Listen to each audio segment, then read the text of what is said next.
Hello, everybody. Welcome back to Wapoville.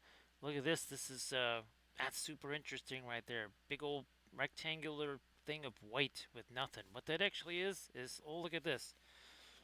It's our good old-fashioned board. What do we put on our good old-fashioned board? Now we take our brushes, we take the paint, and we put stuff like this on them, and we do stuff like that, right, Armored Wolf? So Flat Thursdays, like actual Flat Thursdays, have returned, and well, we're going to be painting flat stuff like these. That's going to look like these things over here. So new overlays, yes, new overlay here. How you doing there, Blades? Great to see you. And again, this is what we did last night with the other overlay. Actually, I was able to get some of the I do have to. I'm just see if this is on Amazon right here because I really got to get me some more of that.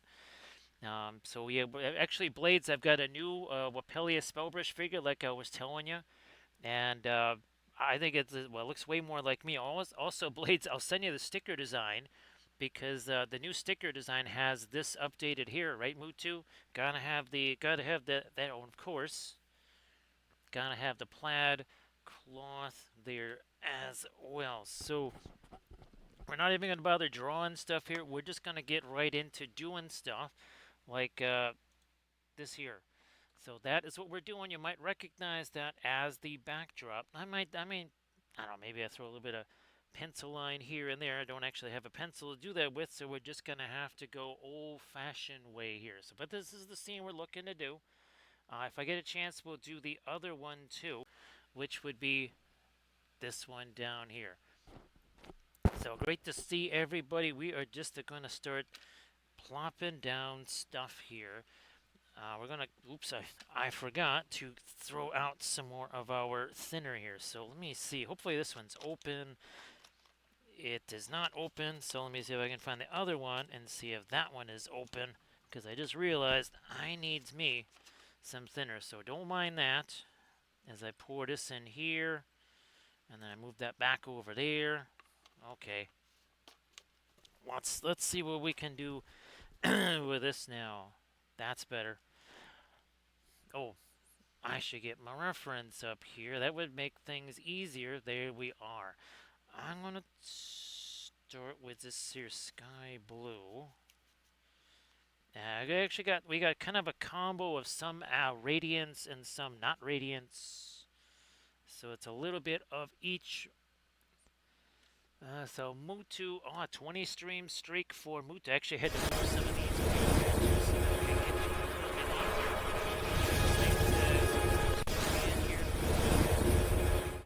I've got so many overlays now. I'm looking around like, wait a minute, what's the overlay I'm supposed to use again?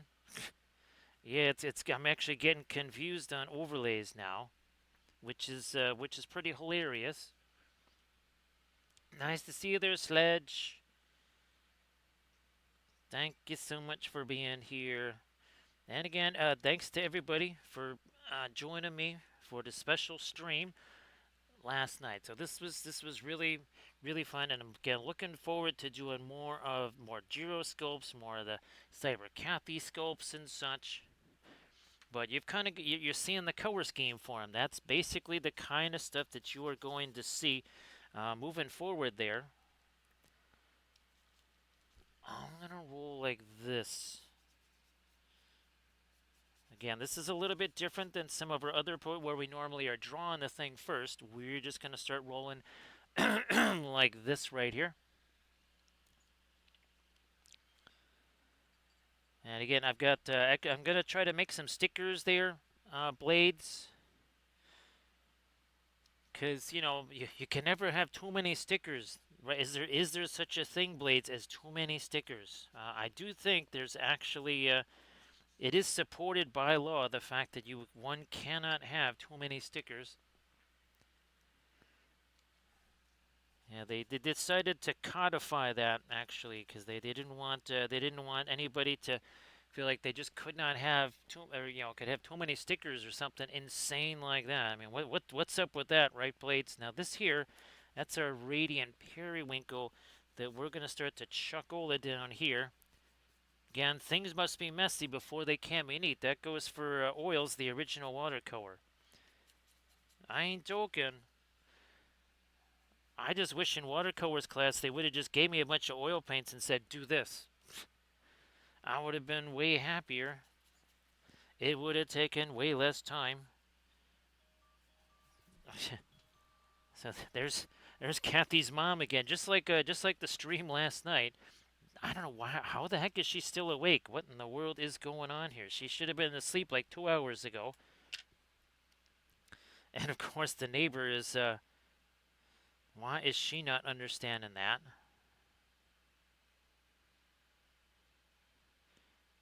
Wait a minute. Let me just make sure.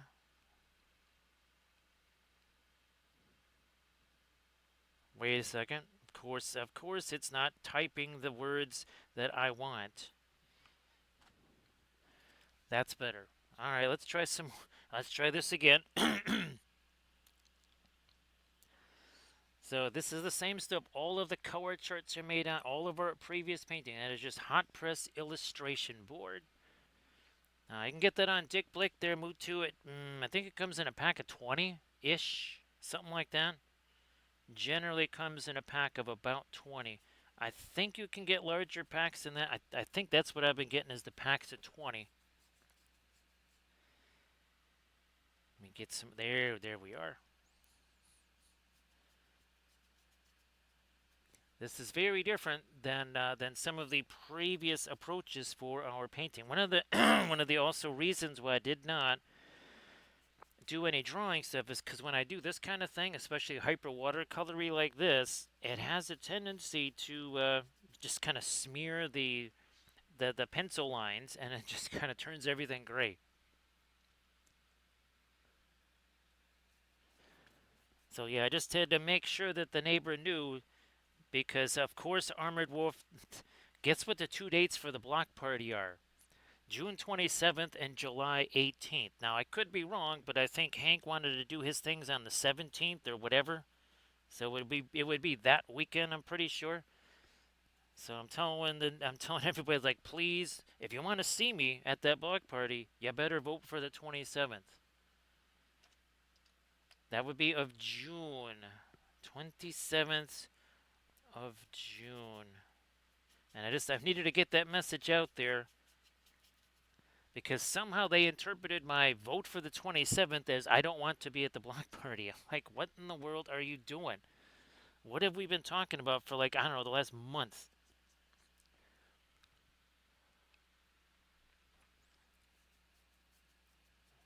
Valfira, well, we know Valfira that those old gods. That's just a pretense. They're not actually very old at all.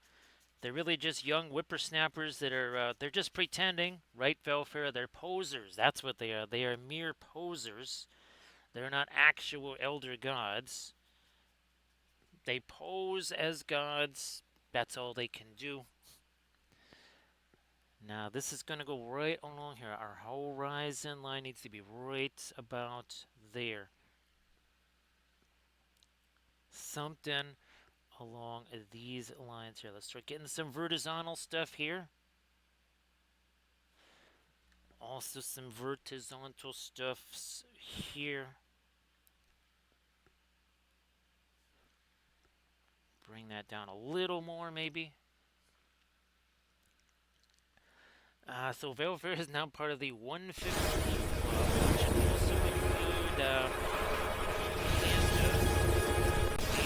area.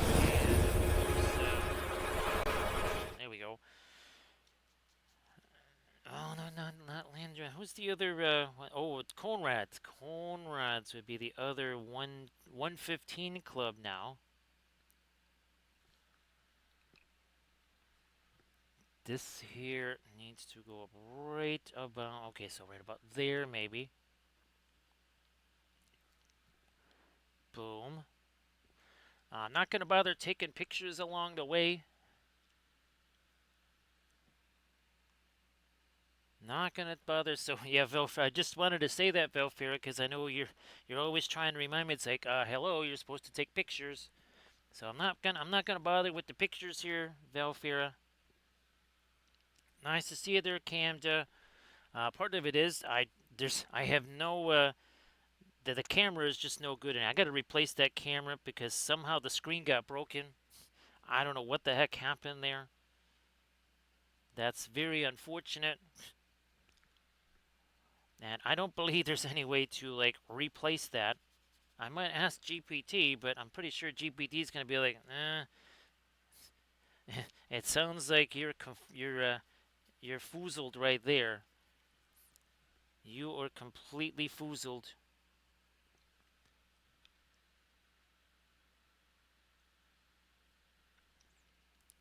Let's see. So now I think the one that we've been looking at is probably what the 9 ounce can. There's another member of our 115 club right there. So the 150, we got two new members. Steven and Eric will probably be joining later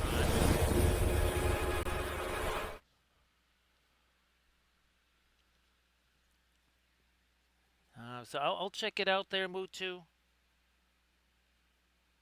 Uh, I mean, I can always use more of the whatchamacallits, the oh gosh, what are they? The spray cans there. Oh, is that okay? I don't think if I want that much of the violet there. It might be a little bit muchly. Let's do some cloudy stuff here. Cloudy things, weathery things, spacey things, all kinds of things.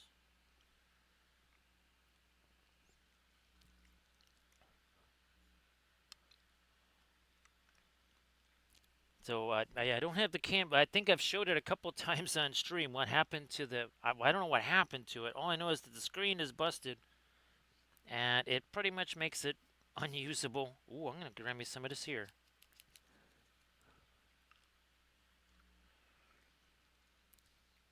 Would that be? Oh, jeez. It takes me a little while to get to the autocorrect monster now, Valfira, because everything is moved around so much. And there's going to be another new scene,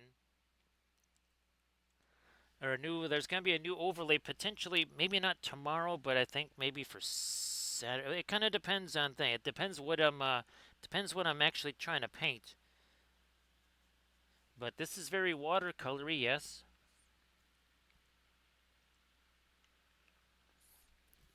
Camda, one of the things that's very helpful if you're trying to do something like this, Camda, where you got you're trying to achieve distance and all that kind of stuff and the atmospheric type of things, well, you got to have atmospheric camda, which means everything that's further away is cooler, grayer, right? Nowhere near as saturated. It's also a softer edge. You can see I'm kind of trying to do some softer edges here, right? So cooler, grayer, also softer edges. So yeah, Velfer, it was a camera that I really actually liked. It was very helpful for what I was doing, but I don't know what the heck happened to the screen. It's literally like an LCD screen where somebody tried to punch through it or something. I'll send you a picture of it there, Velfera, after the streams. Yeah. Now, of course, Camda Blades. Why don't you guys share some stuff in the chat? I know you guys got stuff you can share. So you can see, here also too. Look at the see the. Ooh, this will be better for you. One sec. So see the foreground there, Camden. Where's all the sharpest edges? They are literally on the foreground. Where are the darkest darks? On the foreground. Where's the highest contrast? On the foreground. Now this piece right here, again, this was designed as my painted backdrop. I was not able to paint this kind of detail on it because, well, it's about the miniatures. I've been dying to do this for months now because, well, as you can see, now I can paint this foreground. And the idea was that see where the foreground is, that's kind of where the characters would stand or the models would stand. Okay, there we go. So again, that's what's going to go down here, and it's also going to have a reflection, which is why I'm going to grab this and some of this here. Boom, look at that. Look what just happened. This had to set though for a little bit. Yes, and setting is a thing even on our 2D art here.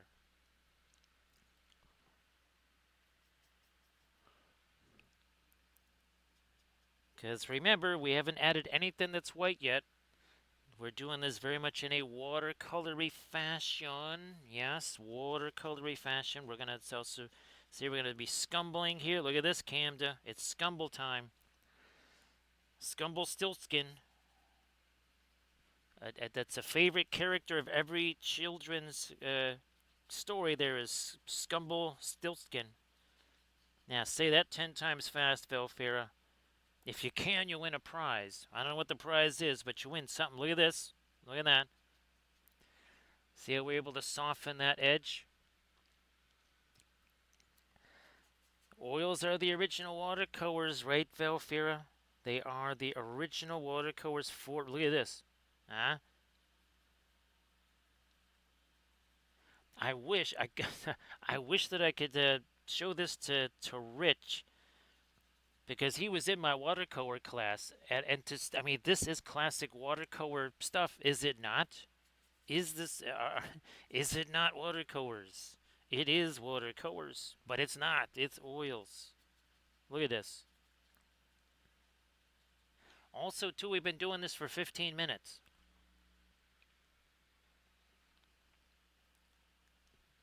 We literally been doing this for 15 minutes here. That's it. 15 minutes here. And you can see now we're starting to separate some of our elements here. Starting to separate. Naples yellow and white pretty much right now. That's what we got. That's what we got going on here. For the moment, Naples yellow and white. There we go.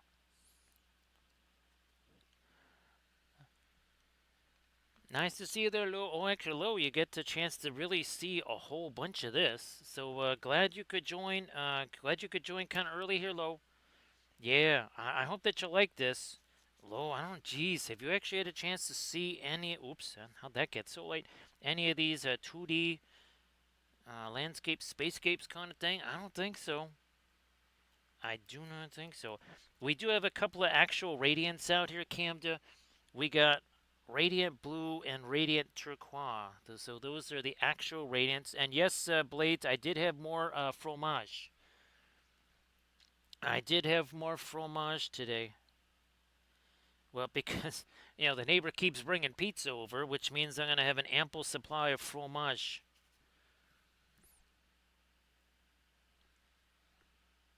Look at this. Look at this here. Again, more scumbly. More scumbly. Now here, we're going to try to do a little something more there. And now over here, we're going to start to build up a little something more over here with our cloudy things. Again, there's nothing but the most precise meteorological terms, right? Right, Camda. Cloudy things. More scumbly. More scumbly stuff going on there. I can also bring out. I shall maybe use you as a blendy brush. Yeah, look at that. Look at this here. Bam. Go back to this guy. No. We got. There it is. That's the one I'm looking for. That is what I'm looking for. I'm gonna grab you a little bit of this. And now we're gonna start to bring in a little more of our foreground here. This also right here, this is very much a watercolor thing. We call this negative painting. Essentially painting what is not there. We're painting around stuff. So you can see we're painting around the highlights.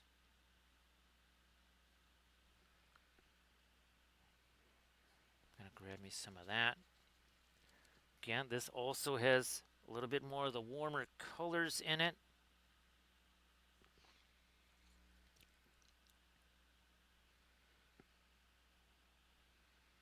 should go almost like this.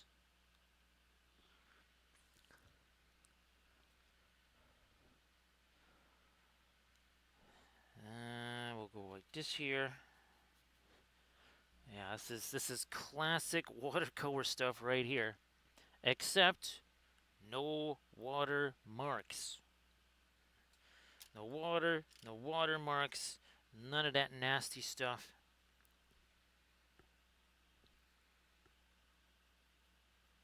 We're going to try it again, get some reflections happening over here.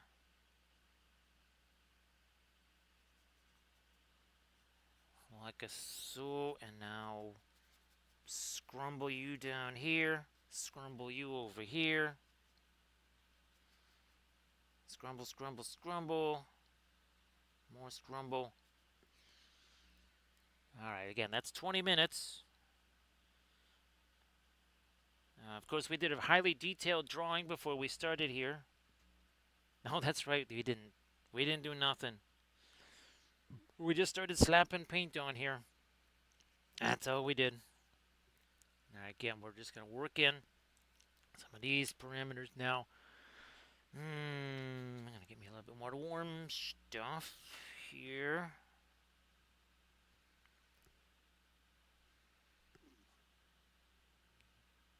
There we go. That's because we need a nice sharp edge there. Start breaking this up into some pieces and parts here. Because again, that is where our sunlight going to cascade down like this. You can see, look, hard edge here, soft edge there. Now let's, I'll let you do the honors there, Velfira. If you want to do a super early noir, that might actually reinforce this notion here, Velfira. If he wants to do an early noir, because this could show, edge contrast. Yes. This would be, I think this would actually be a real good time for a noir. So let's do this, Velfira. Now, your eye is going to be drawn here, not back here. And I'm going to say it's because of the hard edges. Well, you practically don't even see this. What's your eye drawn to? It's this right here. That's an edge contrast. Also, there's a little bit more dark values here, but that is the one thing of it. Here, let's do this. What if we were to flip this upside down? You can't really tell what in the world's going on. Your eye is still drawn there. Or even if we got it like this, guess what? Your eye is drawn there because of edge contrast right there. This was actually, Velfira, this was probably the best time of the entire thing tonight. I don't want to say, like, wow, we've already used up our best film noir time, but this was a really valuable little lesson right here. Actually, Velfira, I mean, this is something that I talk about, in the tutorial video when I'm painting the backdrop, but I couldn't quite go this hard with the edges on this. Valford, geez, I might have to I don't know, clip this segment right here, just for that film noir, Valfira. Like literally just for those few seconds in noir. That could be sort of valuable for folks, perhaps, to see something like that. Here I'm actually bringing in a little bit of Indian red, not Terra Rosa, or Mars red, you could call it that too. Could be either one. All right. Let us find another one of these. I got no paint on it. Fine. Maybe some of this. Oh, some Indian yellow. Now we're gonna start going a little bit more towards the opaque. We start to drift towards the opaque now. Again, this is very much watercolor. This is like watercolor 101 right here, but in oils.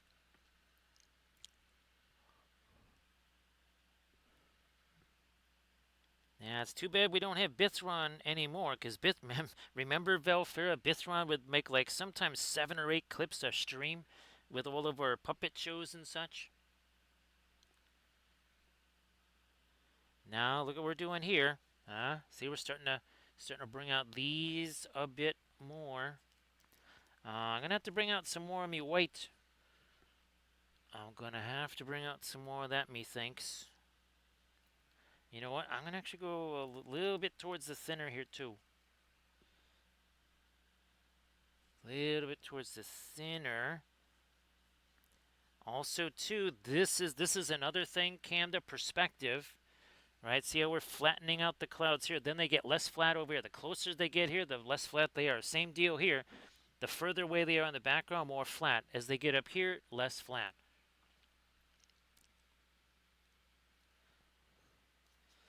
It's funny, Camda, the few things I get to listen to on YouTube these days, they're mostly just clips. I can never find the actual episode. All I keep showing me is these clips. And because, like you say, that the algorithm really wants stuff like that. Um, I've never actually made a clip. Because again, Bithran, the silly Marillion, right? Armored Wolf, that's what it was supposed to be called. Yes, the silly Marillion.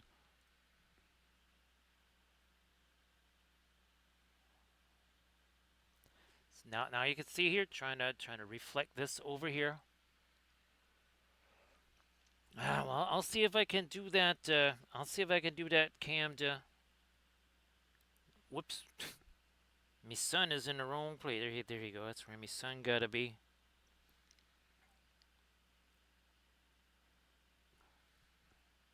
I also was able to make dozens and dozens more starship pieces.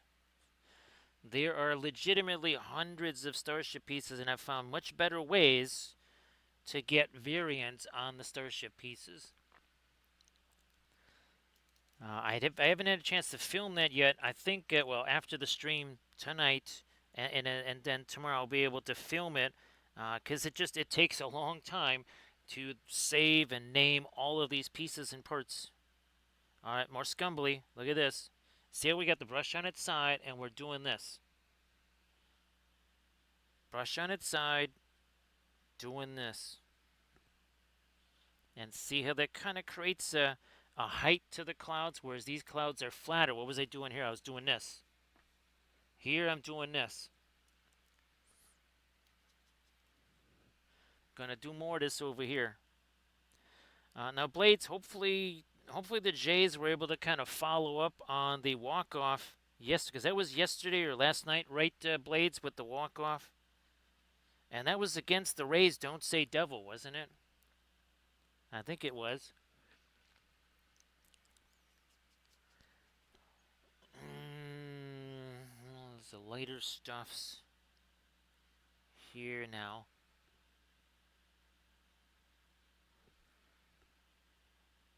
So actually, again, the painting, the miniature backdrop that I painted of this, that was done as a tutorial video on the Patreon page, not all that long ago. Not very long ago. See how light that looked? Now, and this is not white. The stuff we're putting here now, this is not white. Yet, it looks a whole lot lighter than what's there. Again, everything is relative. Everything's relative.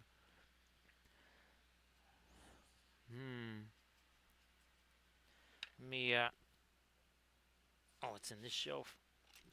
And just grab me some. We're gonna go through a bunch of this here, I think. It's gonna, and of course, again, Blades and Ken, you guys wants to share your Insta link. Speaking of sharing stuff and Insta links and all, you want to share that stuff. Please feel like you can do that. Okay. A little hint of that in here. Maybe we spot thinner in this. Come on, where's my son? Right there. It's almost like it's a water reflection right here, but it's clouds. It's almost like a water reflection, but it's a hitting the clouds here.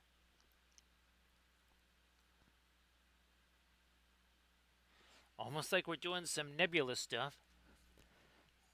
I guess that's why we call our nebulous stuff cloudy things.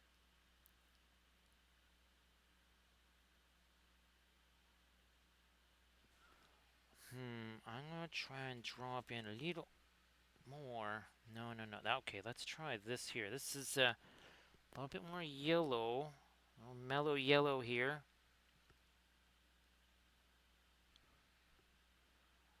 Right along where the sun is. Yeah, yeah, there we are.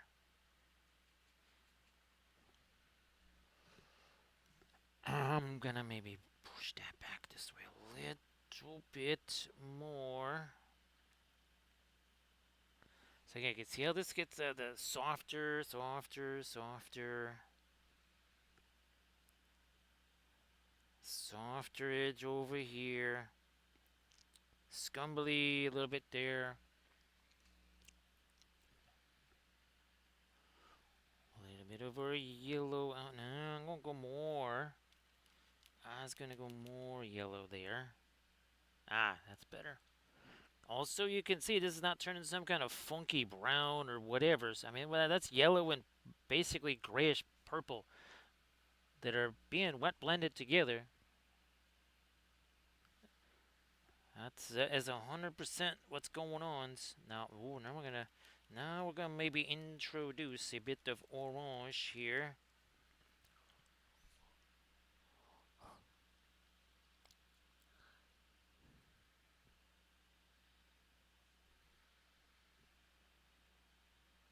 There we are. A little bit of orange. Ah, look at that. Now that's the sunset type thing going on here. Look at this. Now that is super, super dry brushy right there. That is super dry brushy. Orange. Orange.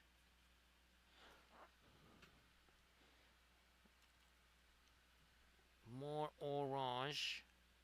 Whoa, look at that. Check that out. See that? It's almost looking like a seascape. And remember, we got that one over there. We've got a moonlit scene that we're gonna do. So you're gonna, I think maybe the next couple of flat Thursdays will probably be these kind of landscapes of Cybertheria here.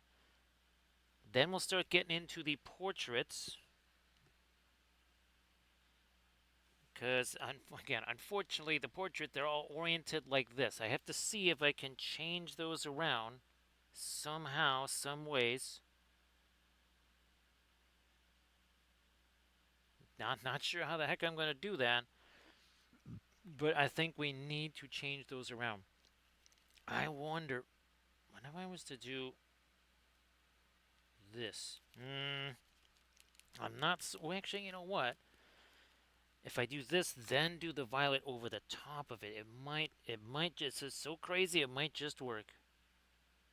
Okay, that actually, that is not, that's what we're, yeah, that's gonna work. That's gonna work, because then we can get our violet into this, and that would be the not radiant radiant violet, I think. Again, that's very much a dry brushy thing that's going on there.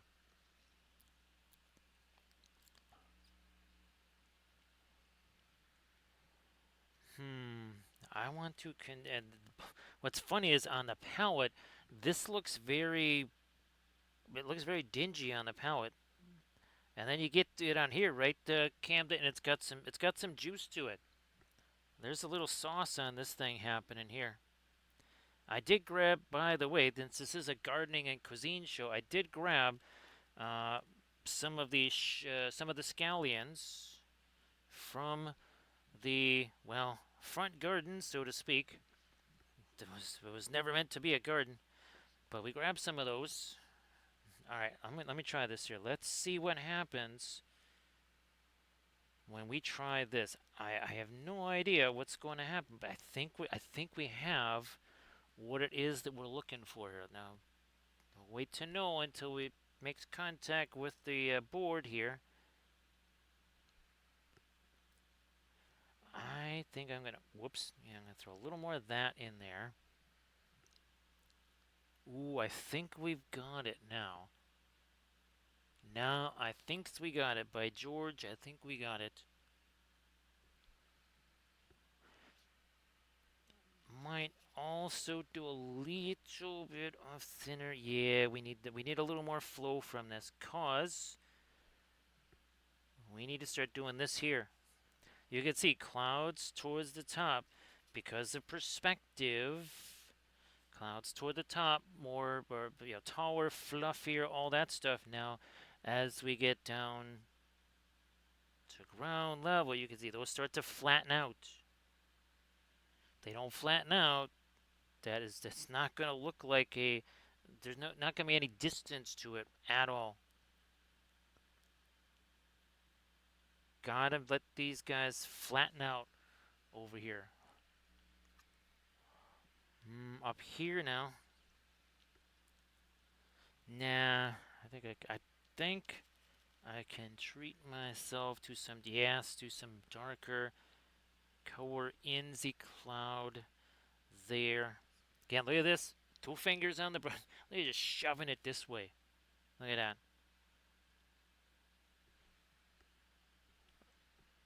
Perhaps. Let me try a little more of the orange in there.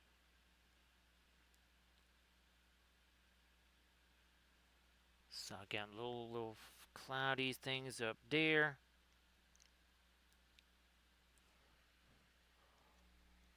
And then we are just gonna start, working our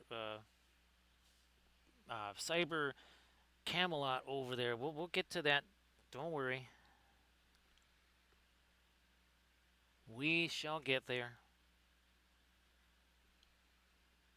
Now I just need to do this.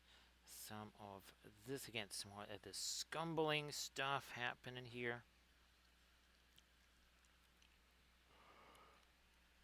And all in the 38 minutes. Yeah, 38 minutes. Don't blink applies to 2D stuff too, doesn't it, Valfira? You blink, you miss. You blink, you miss something probably very valuable. If Bobo's around, you blink, you miss your cookies. And if Jiro's around, you blink, you're going to miss your pretzels. Because them pretzels going to be gone. Because Jiro's going to take them. Well, that's if they're soft pretzels. Yes, don't ever leave soft pretzels sitting out there. Because Jiro will abscond with those. Now I see we got some of our warmer stuff in here. And we got kind of this nice little shiny thing going on here. I'm gonna since I got more of me white out here, I'm gonna try here. Let's blast you in here. Yes, yes. And now we start to kind of double down a bit on our approach here of what looks like almost like waves here. I might need some thinner in that.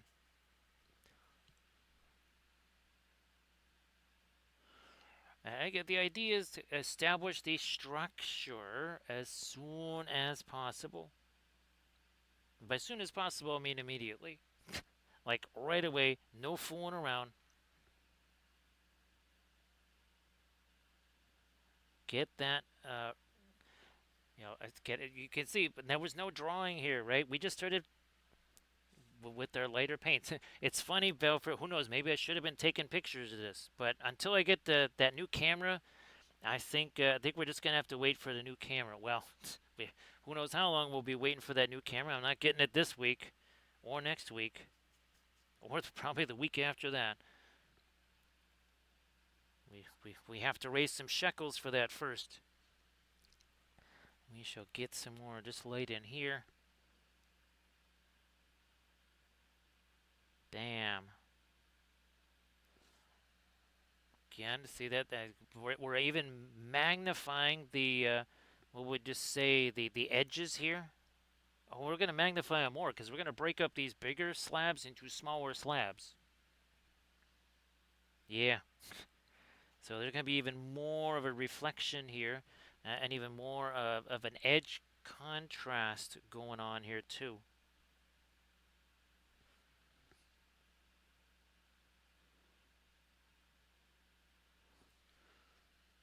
So again, strong as light, strong as dark, all in a nice line. Okay, where's their structure here, right? This, and this. Horizon lines where they should be. Center of interest where they should be. None of this stuff dead center. None of this stuff too far up, too far down.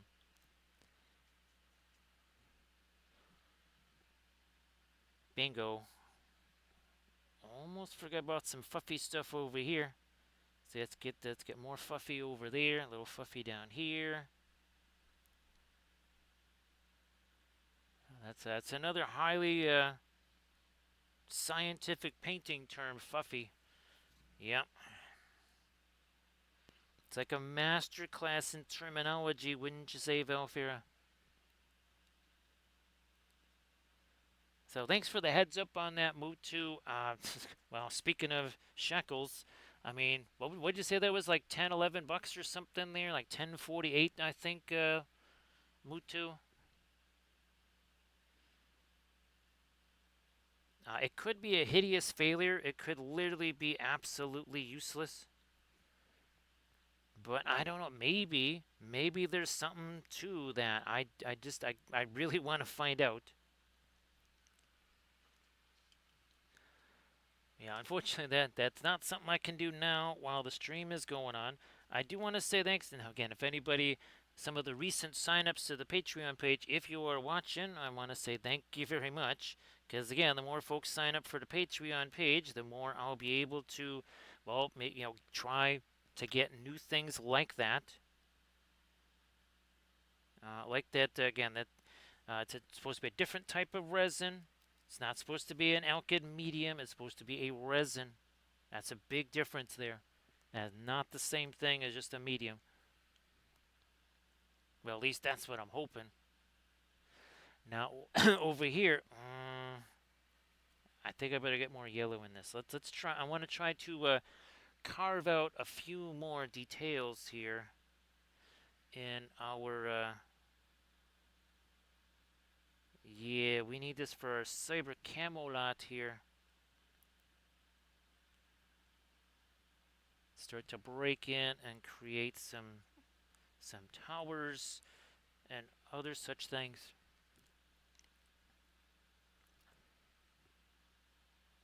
Interrupt here.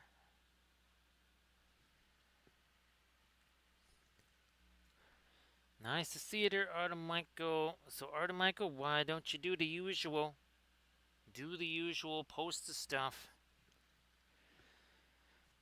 Great to see you there, Artemichael. Of course, if I get the orange and mix it with the white, am I going to get my okay, well, that wasn't quite as peachy as I thought it was going to be. That's, it's like, wait a minute.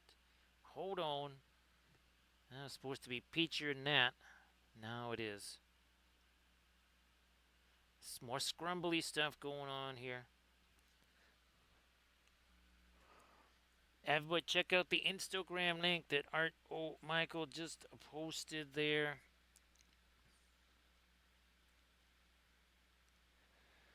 Powder was what I was jonesing for there, Camda. Oh gosh, what was it? It was the iris oil, whatever it was. There was something. There was some tube of something. And it was supposed to be like a drying compound, whatever type of thing. And it seemed very powdery. It essentially seemed like. So it almost seemed like just the marble dust. Now I know mixing marble dust with stuff tends to make things lighter. Ooh. Now, bear with me here, Camda. Bear with me. Well, of course, I've got this thing in the way now. 1 second.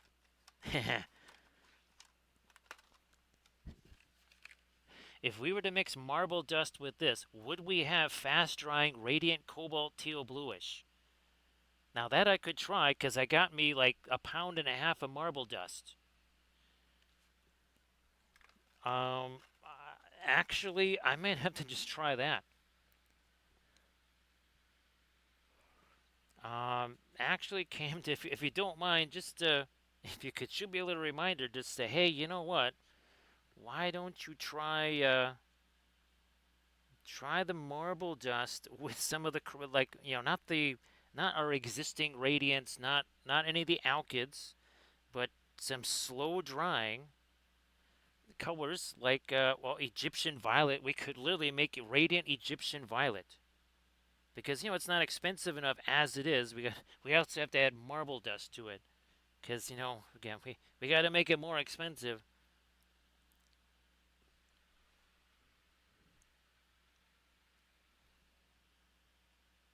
All right, there we go.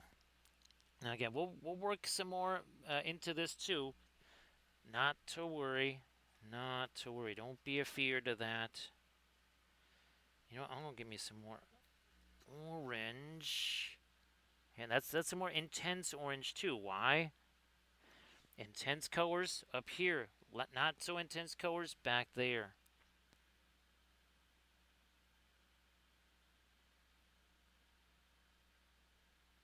Also, too, as much as there's a bunch of 2D art I want to do from my Cyber Thuria stuff.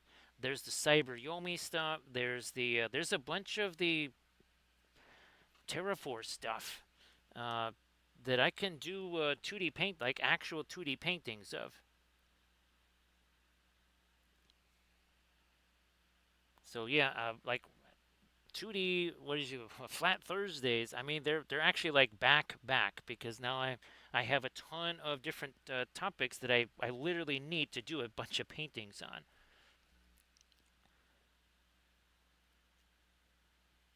So just you asked for it.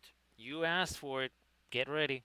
Yeah, get ready because there's going to be some major Flat Tuesdays headed this way.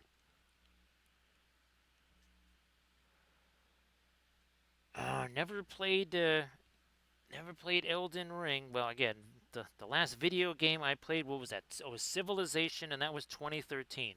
That's the last time I played a video game. I kind of think that Elden Ring was from around that time period, though. Unless I'm thinking something else, but Kathy's brother played it. Actually, that's how he met his wife. It was like an RPG online something whatever. Oh, I don't remember what it was called. Maybe that's what it was. I just don't remember what it was.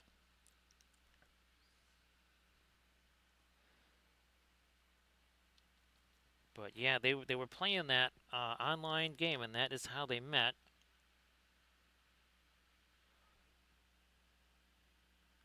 What the?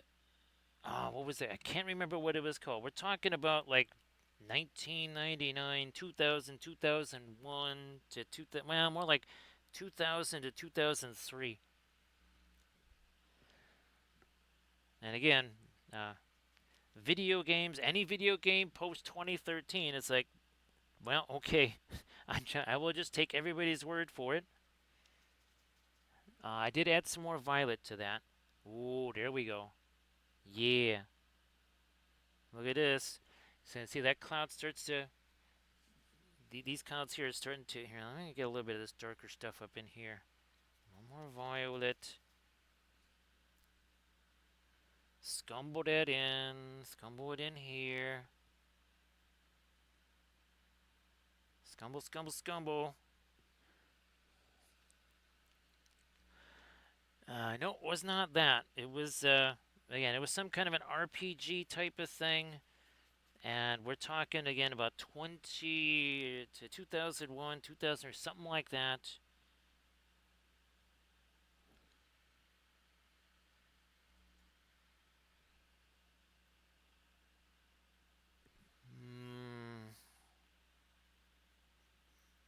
this. Yeah, get a little bit of that more of the warm stuff in there. Actually, this I'm going to also soften that too. No, it began with an EverQuest. EverQuest, that's what it was called. EverQuest. It was called. I think that was called EverQuest, and they played that like crazy. That's what it was called. I mean, I could have asked Kathy's brother, and he would have told me in 2 seconds. Actually, I got to shoot him a message, see how things are going there.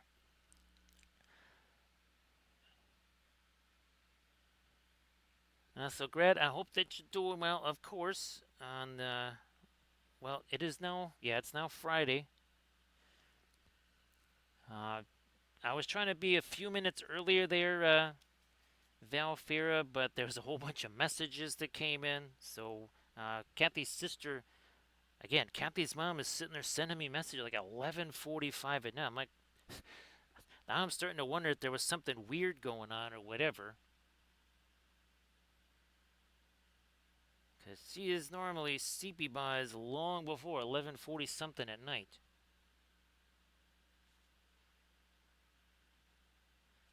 Plenty brush. Yep, I'm just going to use you.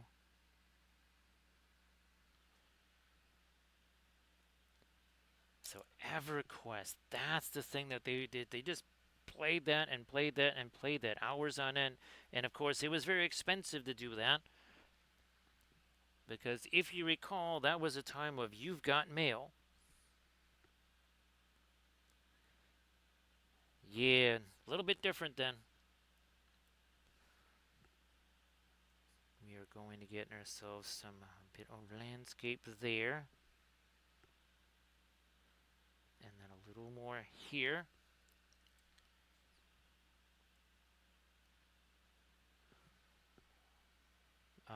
We're kind of rolling with more of the not radiant periwinkle here. Trying to again create these spires of Cyber Camelot, which we've already seen. We have already seen the spires of Cyber Camelot there. So that's what we're starting to replicate here now. Actually, I'm going to keep this one out here because it kind of needs to see that. Or other folks might want to see that.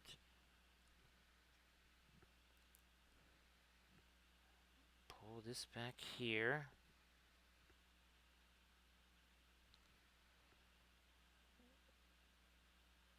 Got this going.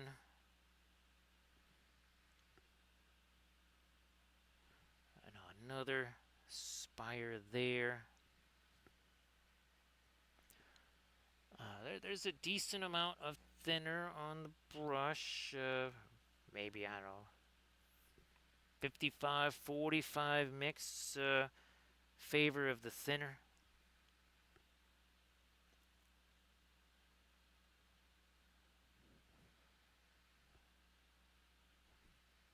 Another spire here. I guess I'm going to get more thinner into that too.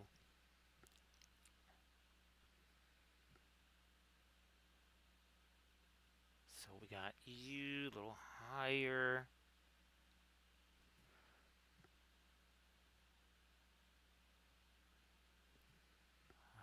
Another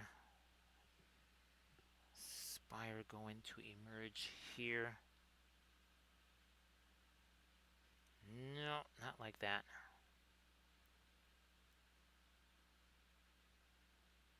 Take it down here. And another little complex of facets and structures here.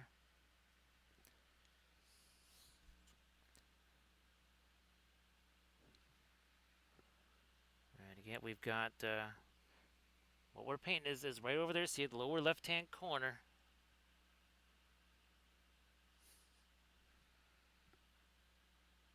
Doing this now.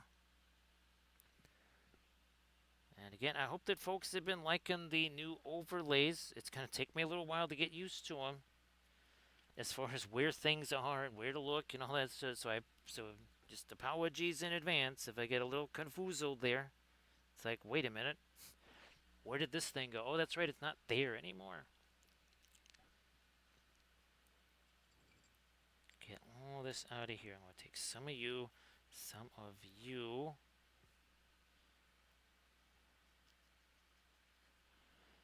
We're going to try to remove a little bit of this here.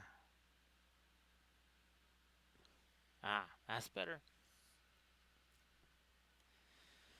I mean, well, Camda, I mean, if we can blink entire universes in and out of existence in a matter of, well, one or two brushstrokes, we should be able to just conjure up a couple of towns, right? I mean, geez, what's a town? We used to star systems and galaxies at the touch of a brush here, right? Conjuring up civilizations is nothing.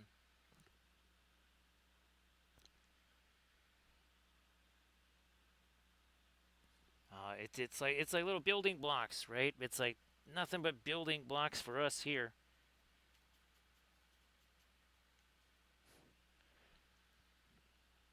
Isn't that right, Camden? In Wampleville, civilizations come to you to get created? Yes. You don't go to civilization. Civilization comes to you and says, pretty please, bring me into existence.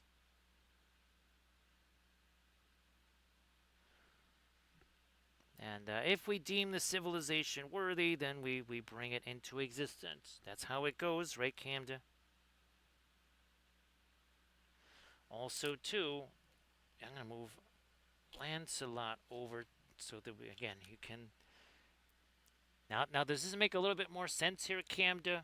The landscape there that is behind our Onion Lady, our Lady of Shallots there.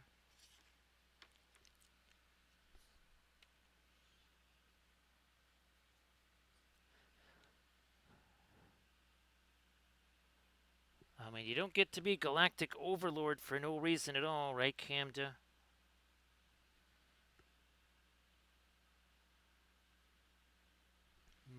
I shall bring in a little more of the dark here.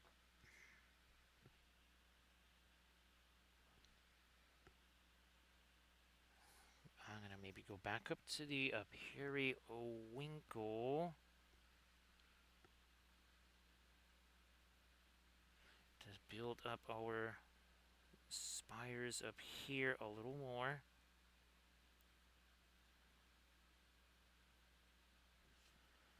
Like you do. So see how this is, that's kind of got more of an anchored type of feel, but not as hefty.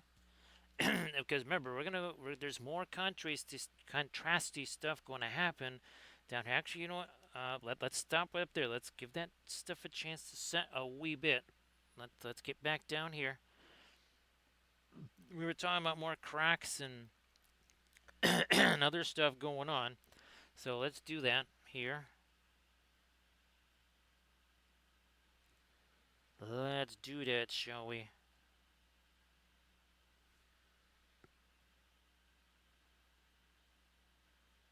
Breaking this up. See, even more of our darker lines, sharper lines.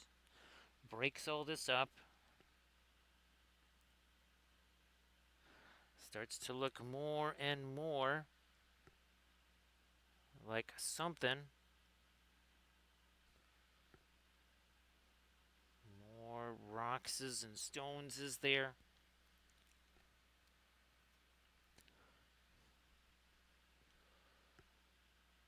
Darken you down.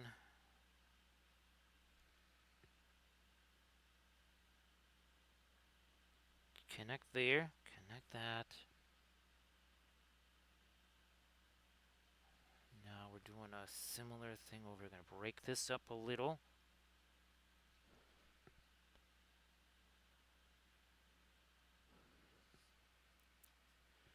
We almost need something like a shadow coming over that.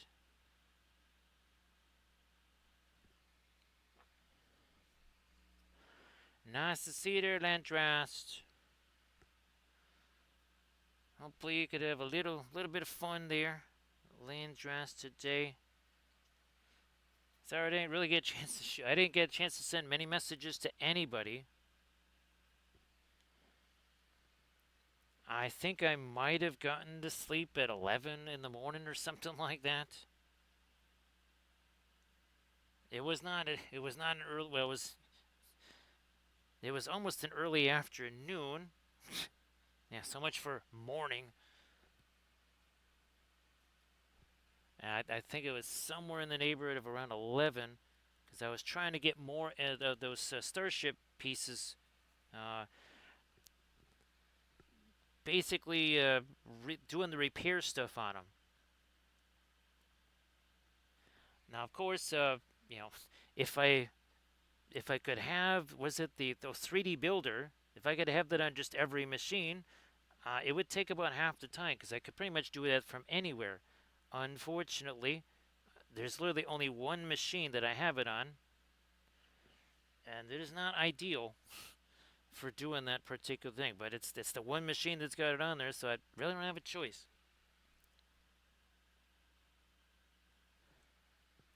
But very excited about the results, and again, learned several things over the course of. I mean, we.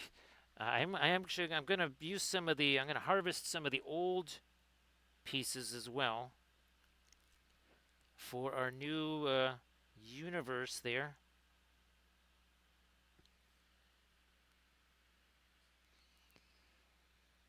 So yeah, let's see. We are now 1 hour in. We are officially 1 hour in here.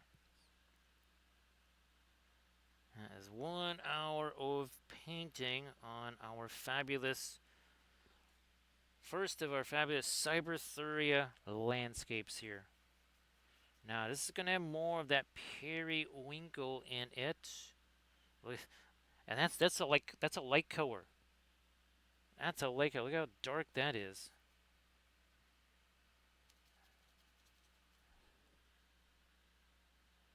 Spongy that around. More of that here. Nice to see you there, Inganes.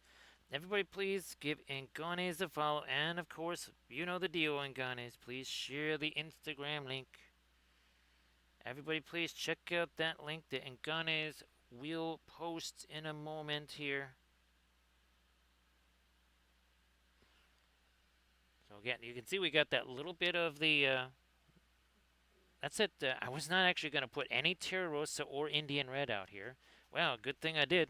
Because, well, it's kind of been playing a key role here. So glad I did that. Again, more scrumbly, more scumbly there. I shall take some of you. Because we need some of that over here. There we go. This is gonna form. It's almost like waves. Think of this almost like waves headed off into the distance. Ah, look at that. Everybody check out that Instagram link that Nganez just shared. Everybody give Nganez a follow. Do the thing. Go do the thing.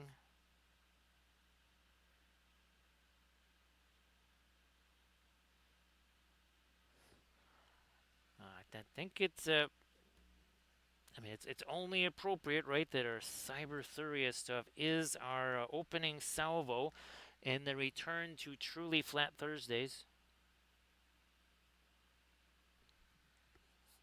Because the thing that's a brand new miniature line now becomes a brand new line of paintings. Uh, and just, I mean, realize the historical nature of this.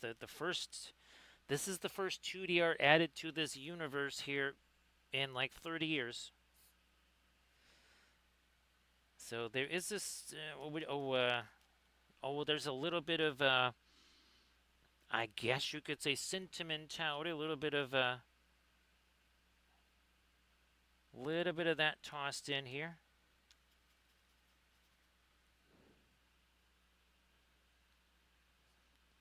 So it's a little bit like returning home, saying, "Okay, guess what? Now we're gonna start to add to something that has been around for a very long time, right? M-Tellies. Great to see you there, M-Tellies, and of course, I know you were really busy at the register of the store. If you want to let folks know what is going on at the Game Castle in Santa Clara this weekend, because now it's this weekend. If you want to let folks know their M-Tellies, please go ahead and do that. So great to see you again, M-Tellies.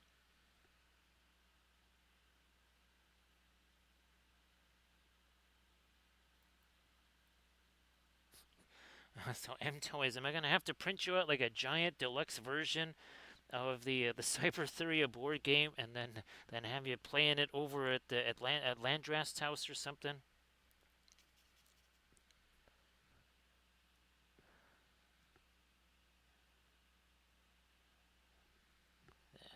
That you would have to. I'd have to join. Maybe I don't know if I have to join via Zoom or something like that, or just like being on Facebook Messenger or something while you guys are playing. I would be very disappointed if there wasn't like almost like diplomacy scale arguments, player contention, all that good stuff. Somebody gets mad and flips the entire table over.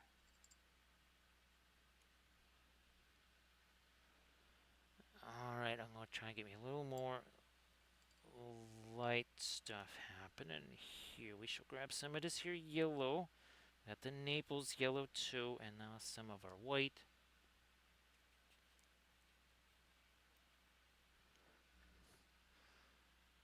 Over here. We better thin that puppy down. What I'm hoping to do is this. Gotta thin it down some more. Now we're talking. There we go. I also wanted to get a little more of the yellowish stuff going on down in here. So again, I really appreciate everybody hanging out last night. There was a bunch of folks that were there for the whole like 6.5 hours.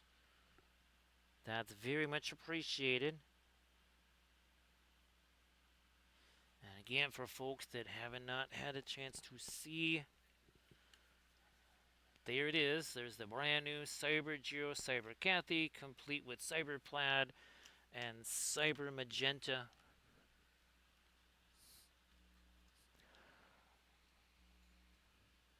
I think we should launch an entire new line of paints, and they'll just be called Cyber Paints. We'll get a whole bunch of pigment powders. We'll mix them up with various amounts of linseed oil, perhaps even marble dust. We'll put them in our fabulous, like these, right? It'll be the only paint that comes in nail polish containers. I mean, you think I'm joking? These nail polish containers work really well. I'm not kidding around with those. I am not kidding around. So, if we're actually able to conduct, well, maybe I'll try both things. We'll get that stuff that Mutu was saying, the resin material there that's now on Dick Blick again. And then we'll try the marble dust too. We'll try both methods. We'll see if either one works. Again, they could both be hideous failures. Also here, this has to be lighter. Getting a little bit of thinner on this. I didn't want that to be just a complete silhouette there. So we're actually adding a little bit of light here. I want that to be the difference between this and the sunset scene, this and the moonlight scene. So you can see we're trying to basically almost kind of construct a little bit of foreground building. So even here, even in our distant cityscape, there are distance involved here too. And again, it was what was fun last night. I wanted to make sure that people could have themselves a good time. I think that lesson on the plaid, our overlaying checkerboard stuff. I think that was useful for folks. Here we are. So now as we start to bring in here, look at this. I'm going to do more of this. So now instead of this being completely glass, like now we're starting to rough up the surface here a little bit. Look at that. There you go.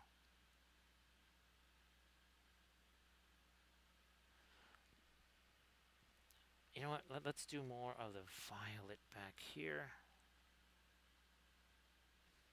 Well, by violet I mean like violet gray. And then this, I got our rocks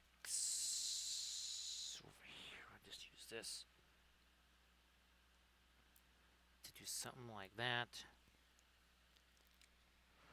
Now I will just, use this guy here to create a little bit of mist, a little foreground mist here.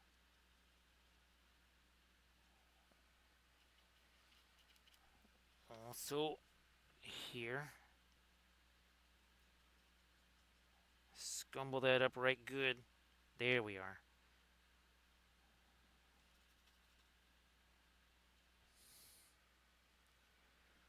Bam. Yep. I'm just gonna use my finger in there. Well, I mean, when I go refresh the medicine and stuff, we'll just wash hands real quick. This is actual radiant blue here. That's not our faux radiant blue or whatever. That's the real deal.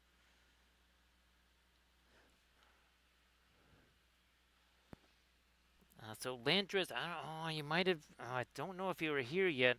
I was thinking about taking things like cobalt, teal, bluish, and all the super expensive paints, mixing them with something like the marble dust, and see if I can actually make like hyper expensive radiant colors out of them that are also fast drying. Like take slow drying, expensive colors, mix them with the marble dust, and see what happens. It might all explode. It might all explode. Now, Velfira, now I guess I should say, Velfira, that technically I already painted this once, right? Because I painted the backdrops for that tutorial vid. So I guess you could say I'm familiar with the landscape or something. But I think it's a little bit more than that. I think there's more at play than just that. But again, I have actually painted this scene technically before. And if you look at the Instagram, you will see this scene. Everybody gets photographed right about here.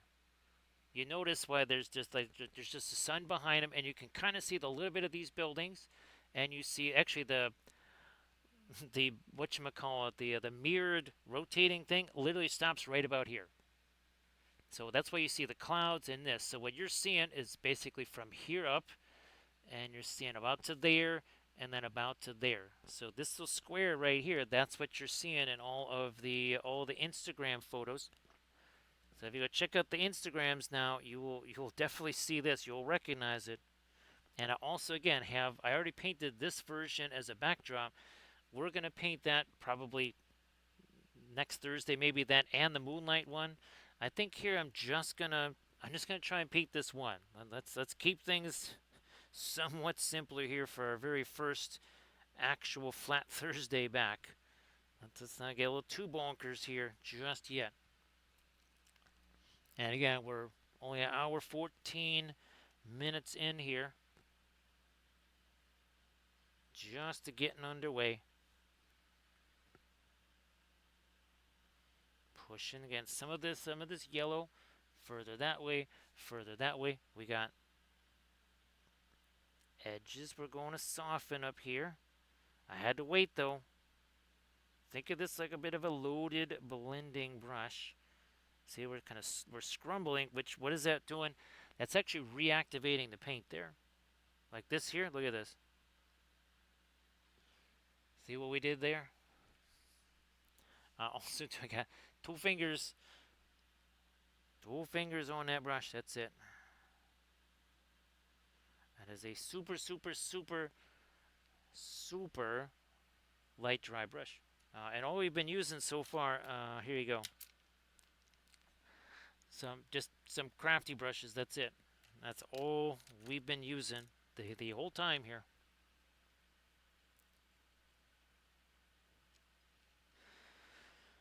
Oh, that's right. The other thing I was going to do was create that. Well, I need to create that Google Drive folder for myself with all the artwork. I just have to relabel everything, and then I'll just be able to send people the Google Drive folder link, and then you get a much better chance to see all of the material that's coming up with our new all of our Starship stuff.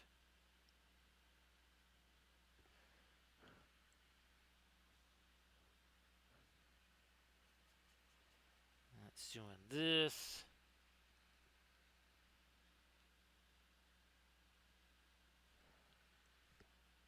Here's this. Okay, now we're starting to do some highlights on our clouds here.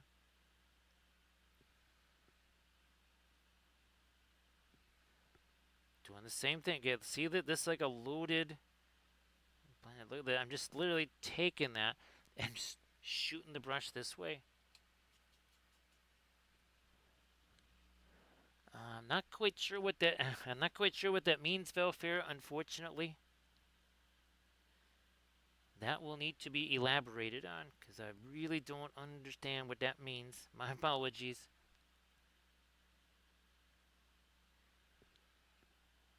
Once again, look at this. Got the brush on its side. Yeah, see it again. Super hard edge. Now, oh, actually, Velfira, you know what would be good now? I think a little film noir could be very helpful right now because we did that first one. Remember how nifty it was to see that first one? Yeah, I think another film noir might just be what the tutorial ordered right there.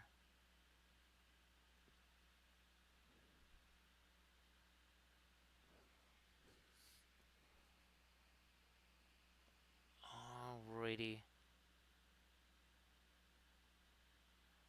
Actually, looking this is something I want to also make. You know, like those little dioramas of Velfur you see of Minas Tirith, Minas Morgul. They fit on a little plaque.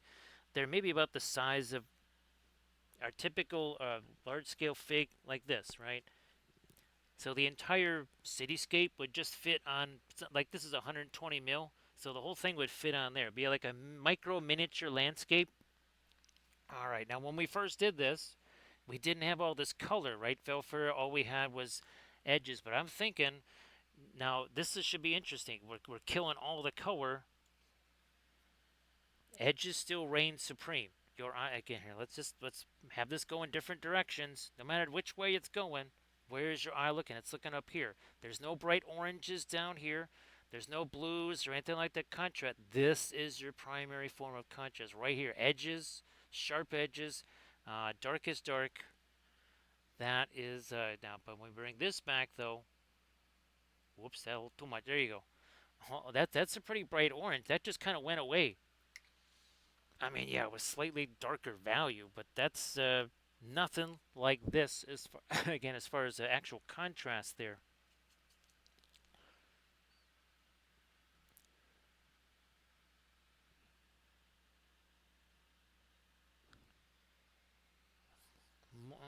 No, no, no.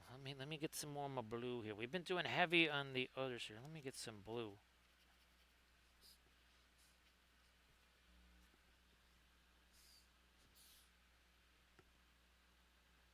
More up here, not so much down there, but more up here because this. Why back here, not down here? Because this is here. This is here now.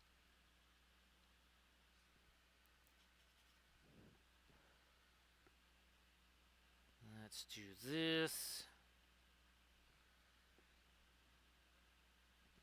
Also, too, the original Arthurian paintings that I did, I'm actually going to repaint those, but in Cyber version. Yeah, so we're going to be repainting the original paintings at a certain point here.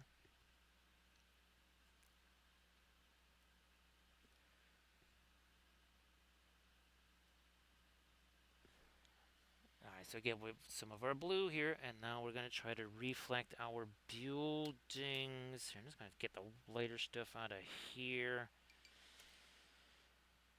Well, I guess the periwinkle going to do the job, and away we go here with, again, there's some of our reflection of our buildings here.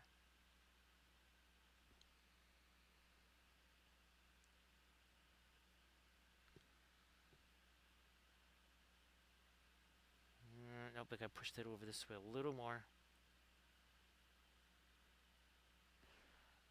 Okay, so we've done that. Now we're going to bring back a little bit of our dark here again, like you do. So, see all of a sudden our reflection there gets settled in very nicely.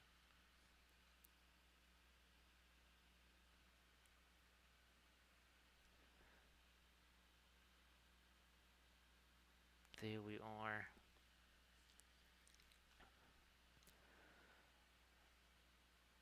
I'm gonna take me some of the no, that's some of the Indian red here. Another little, yeah, I gotta break this up a little more here. Yeah, sort of like what the, yeah, that's what we needed.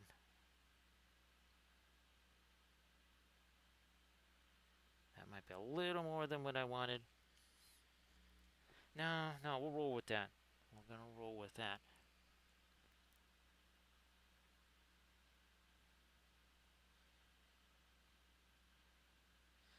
Gonna roll with that there.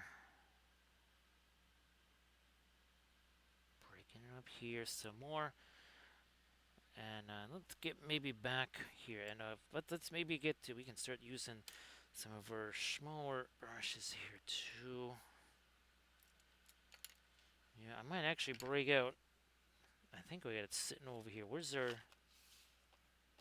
little package of happiness? So this is it. I think this is something like, look at that, there's 50 of them in here. This is like $9 or something like that. I actually, I should probably get me another one of these Mutu. I should probably get me another package of these here. So again, 50 of them here. And the double zeros seem to work the best. I have gotten, what, the zeros? I didn't get the ones.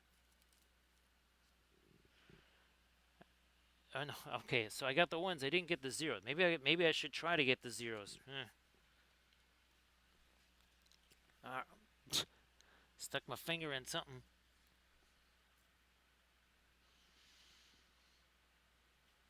To the periwinkle we go. Also, Payne's Gray. Periwinkle Gray. There you go. There's another new funky color. We'll just call it Cyber Gray.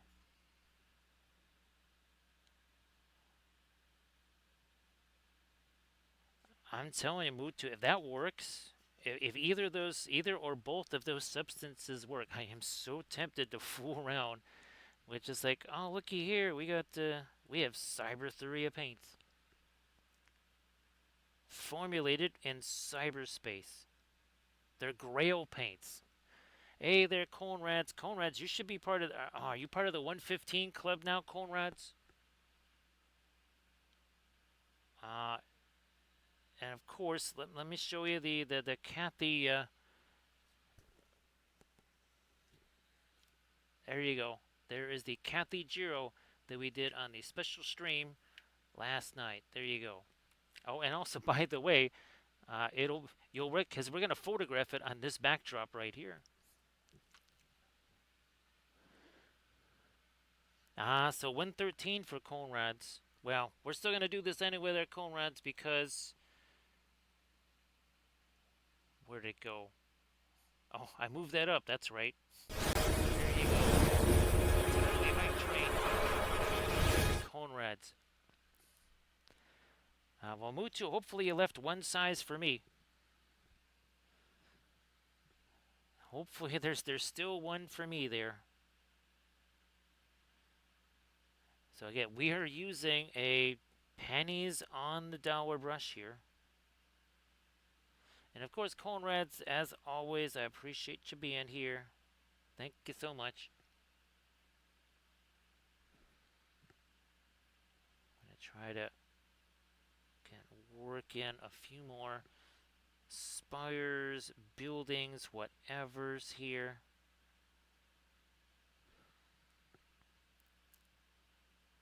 Okay, we're only what? Oh, I can zoom in now. I forgot. I can zoom in. Alright, so what I'm going to do here.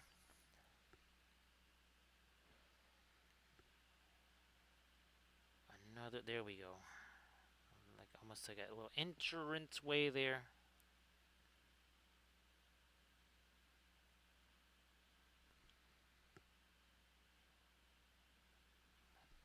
Also, maybe strengthen this archway a little bit here.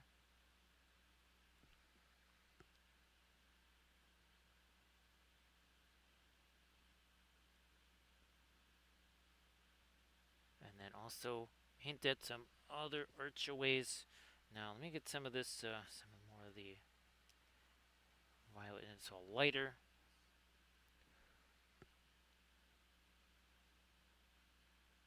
That's a little wider than I was originally thinking, but we'll just roll with that. And maybe also maybe make it lighter.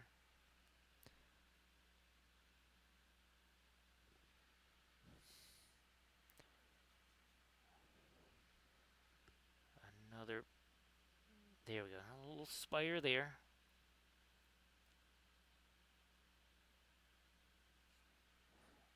Where are we at here with this?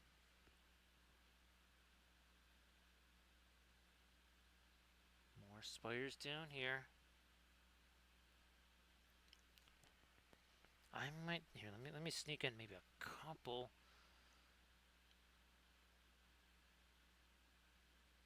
Just a few teensy smaller spires and such out here.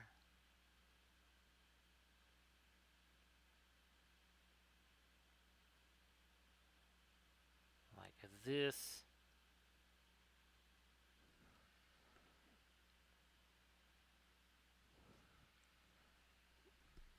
Maybe we'll darken the top of that a little. I'm going to get rid of all this. Let me get some of that out of there, and we'll take some of our whites, some of our Indian yellow here.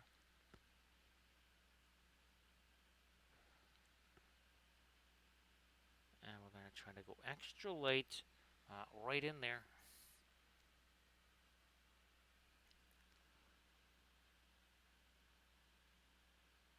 Something like this. So now even our cityscape, that starts to have a little bit of depth to it. A little bit of depth in our cityscape.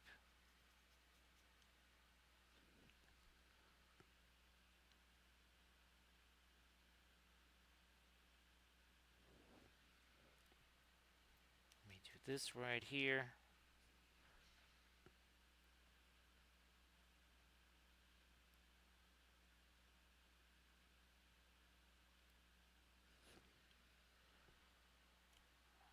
Yeah, I'm gonna try. Do I try the blue? Let me try this blue on here. Oh yeah, that's it's actually niftier there than I thought it was going to be. All right, I'm also gonna try and work on some smaller clouds back here. So we'll do this in a little bit. Let's focus up here on some lighter clouds. Now that we got our smaller brush here too, maybe some thinner. Break that down a little.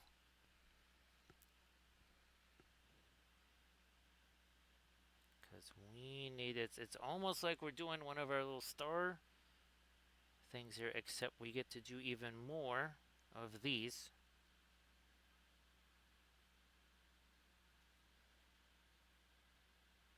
Bring that down some. So again, kind of creating that lens flare effect. Hey, surface tension, how you doing? Surface tension, how you doing? Have you got a chance, get a chance to see any of the yesterday? Back to the right one. So yeah, I don't know. Did you see the new overlay and stuff? Surface tension. So again, there's our Cyber Giro and Cyber Kathy that we painted last night, and of course, surface tension. Why don't you post some links in the chat there?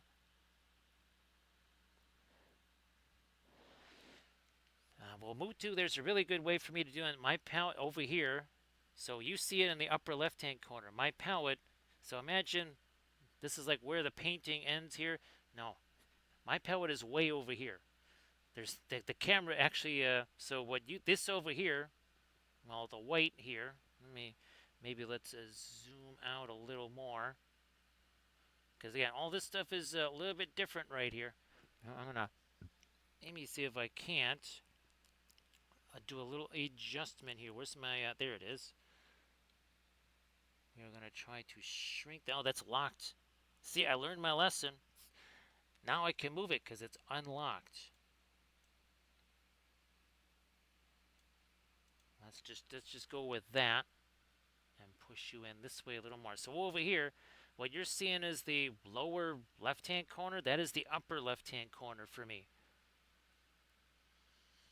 Now I don't. Let's see if this. Well, it's going to look a little bit weird now, but here was the.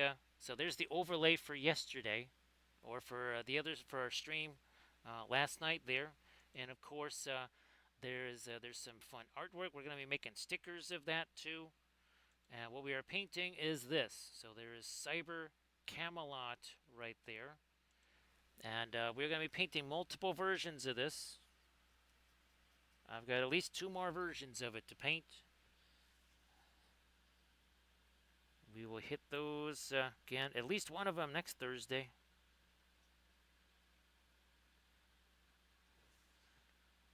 Get that little lens flare going that way too.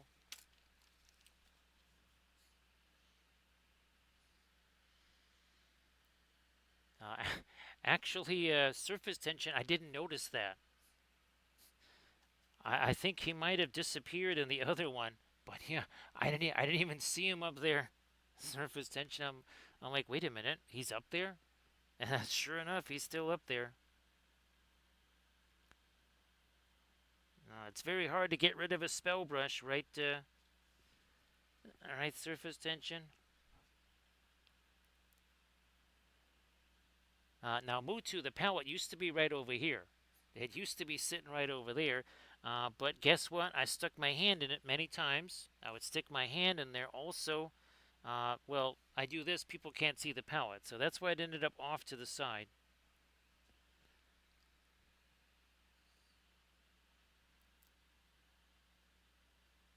So remember those clamp things for the tables that I was talking about there? Actually, my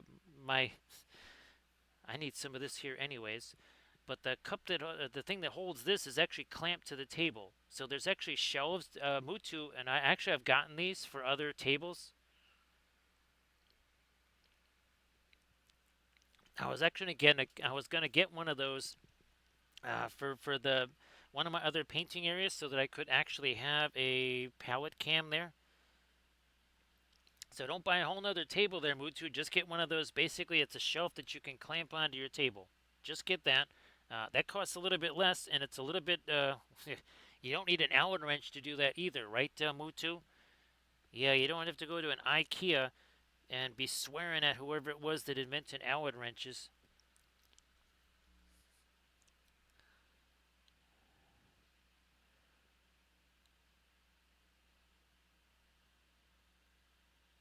So yeah, just get one of those clamp things, because that's what I'm going to try and get to again turn a couple of the other thing into again potentially another painting area. So again, surface tension. If you want to share some stuff in the chat, please go ahead and do that.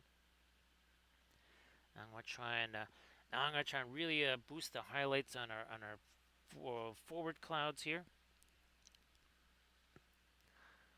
We're also going to try and boost this a smidge more. Right in here. So again, it's almost like waves. It's almost like waves there. Also, there's no fast matte white out here yet. We're going to engineer a little more orange in here. Where's my actual orange? There you go. That is now going to work its way into here as we march towards the foreground. Look at that.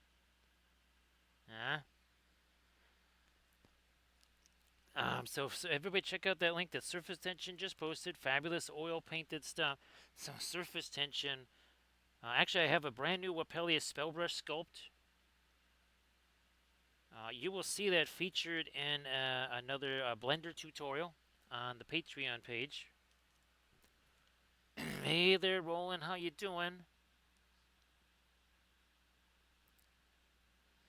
So Roland, this actually was now Roland. Oh, I don't think you do. I don't think you do the Patreon page. Roland actually did 3 painting videos so far for backdrops. I was gonna say, Roland, I think you're in the U. So Roland, I actually have 3. One of this, and this backdrop here too. I painted those in a Patreon tutorial. Everything you see on the Instagram there, or was it the Trench Crusade stuff too, Roland? I painted a Trench Crusade backdrop. I also painted backdrop for the ships.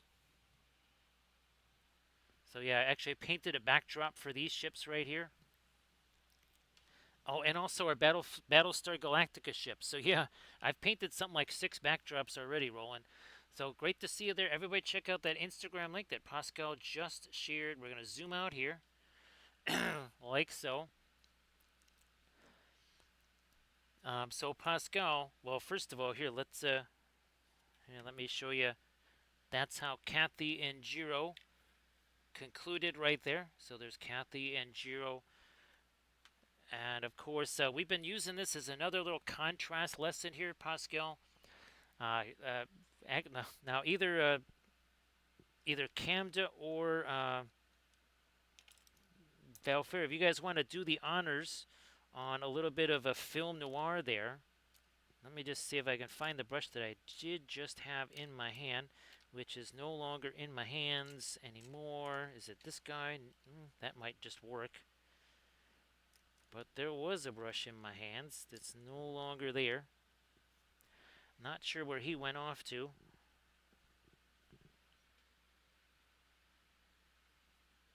Now,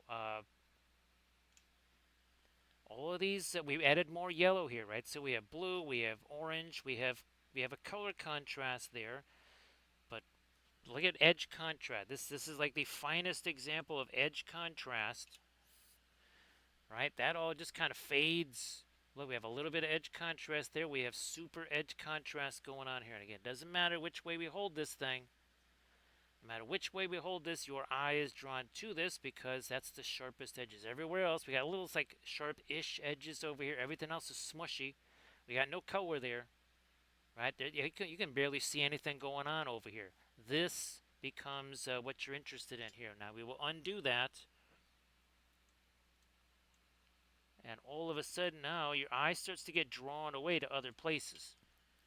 Your eye is drawn down here more because again, that's where you got the warm versus cool. You have the brightest colors down there.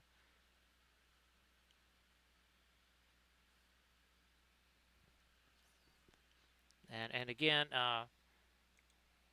this was the again, we have a brand new Wapellia spell brush. He looks much more like the one that you see on screen. We also have different poses for CAD. And of course, this is what we are painting. And this was strategically done for miniatures. All of my backdrops, you can see they're kind of divided into thirds like this. So when you see the miniatures on Instagram, I'll just have to set it like this. that's basically what you see of that backdrop. The mirrored thing that they're sitting on is actually over. It's over on top of this, and then of course it's got to be square so that you see a little bit of the city there, and then you see that sun behind them. So that is what you see on Instagram.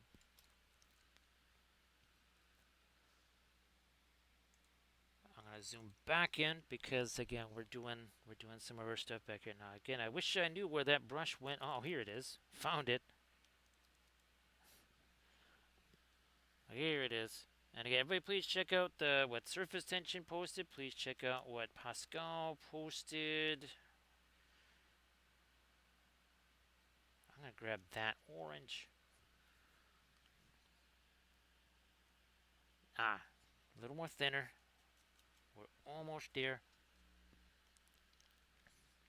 So yeah, Roland, I've painted tons of backdrops. Pretty much at this point, Roland, I've gotten so spoiled with having painted backdrops for my miniatures. I don't use anything else. For my all my new Terraforce stuff, all the new starships and everything. Guess what? I'm gonna make making new backdrops for them. Yep, because we don't have enough stuff here. So Roland, every Instagram is entirely based on square composition. There's no rectangles, there's no trapezoids, there's no nothing. There's just squares. You got your choice between square shape. You can also do square shapes. Now, if you don't want to do either the square, you can do a square shape. Now, those are your three options: squares, squares, or squares. Eventually, they might expand to a fourth option, which will be more squares. But that's it. That's what you got to work with on Instagram.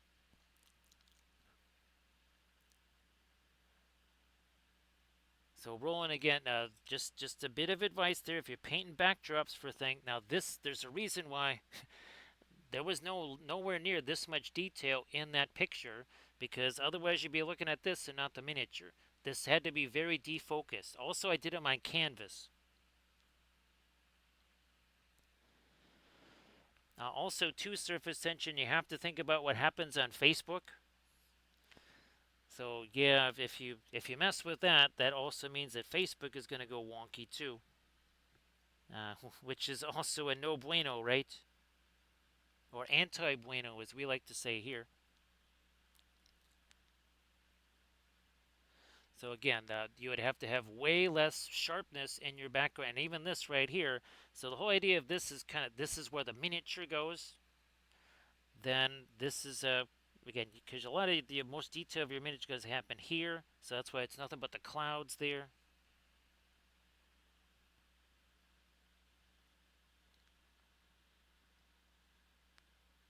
So yeah, it's you can try to have the full thing. All it's ever going to show is squares, and it's not going to come. It's not going to crop them down in the right way either, right? Surface. I found that out the hard way. Yeah, it cropped those things down in the weirdest way.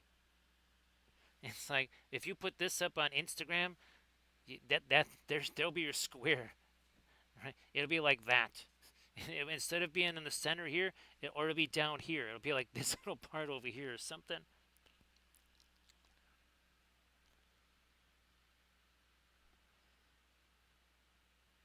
The problem is there, Roland, is that nobody's going to click on it in the first place because it's going to look so weird. They're just going to be like, I don't know what this is. I'm out. I'm tapping out of here, man. I don't know what this is. Don't like it. It's weird. So you're best off just make it a square. That's why I bought. If you look at all my stuff on the Instas there, I have those clear plastic blocks, so that instead of having again everything horizontal, I could have on those clear plastic blocks, and they would be. Basically it's building it up so that it fits into a square composition. Just you're better off just dealing with the square.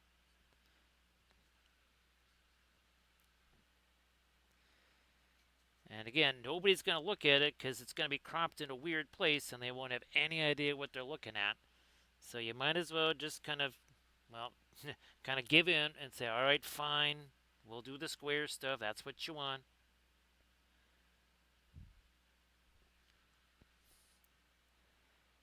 Again, I know that's not the maybe not stuff folks want to hear, but that's just kind of how it is. Because believe me, I've been trying to figure a way around years. Been trying to figure a way around that, and you can see how much luck I have had after years worth of effort. That would be none. That would be absolutely none. I'm gonna break in a little me dark here. Again, we're doing the scumbly stuff. Scumbly all the time. More of that here. So it's again another nice soft edge there.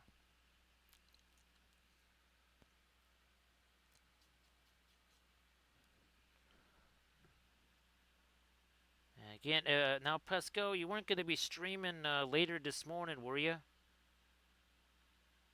Again, everybody please give Pascal a follow because Pascal also does the streaming. So give Pascal a follow. I'm going to bring in a little more landscape there. Just a teensy bit more landscape.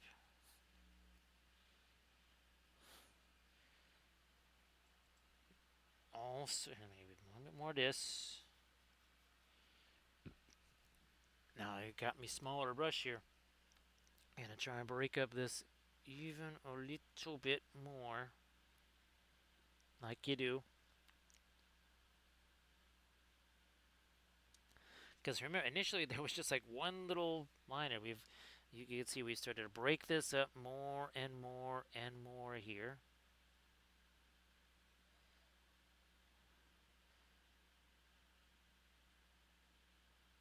There we go.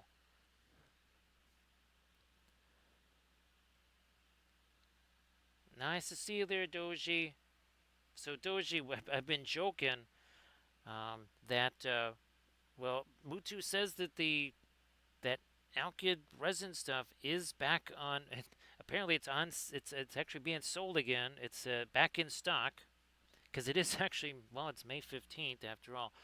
Um, I'm gonna try also. Get this, Doji. Get this.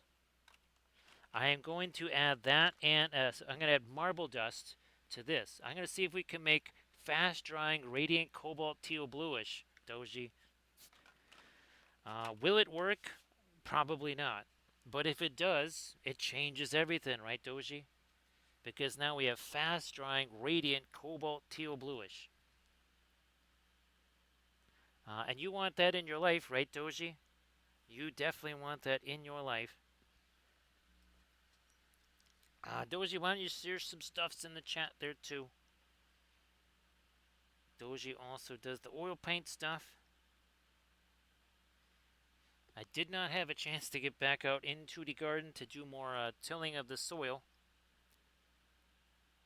That's going to have to happen.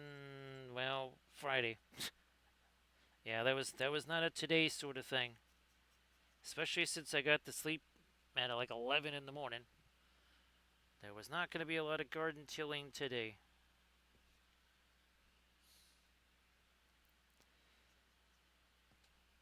Doji, this would be cobalt teal bluish or radiant cobalt teal bluish that dries like a Paul Rubens.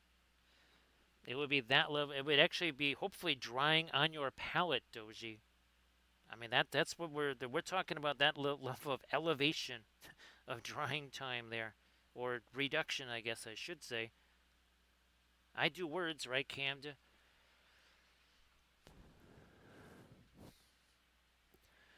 So everybody check out the Instagram link that Doji just shared. And everybody please give Doji a little look-see, some kind words for fabulous oil-painted miniatures. Go do that. Come on, a little more there.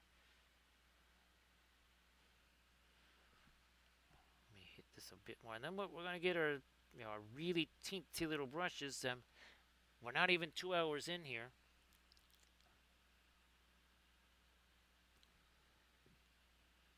Haven't even been doing this for 2 hours. 1 hour, 50 minutes ago. Here.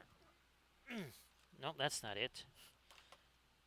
Do we have a... I need me a blank piece of this here. There we go. Yeah. That's what it looked like 1 hour, 50 minutes, and 40 seconds ago. There was no drawing. There was no nothing. We just started... we just did all watercolory type stuff here. It was all watercolor approach because oils, as we know, are the original watercolors. Watercolors are tricksy and false. They came afterwards. They did. But yeah, people say, "Oh, you can't do watercolor stuff with oils." It's like, are you kidding? Oils do watercolors better than watercolors, just without all the hassles. Yes, indeed. More of our spires here.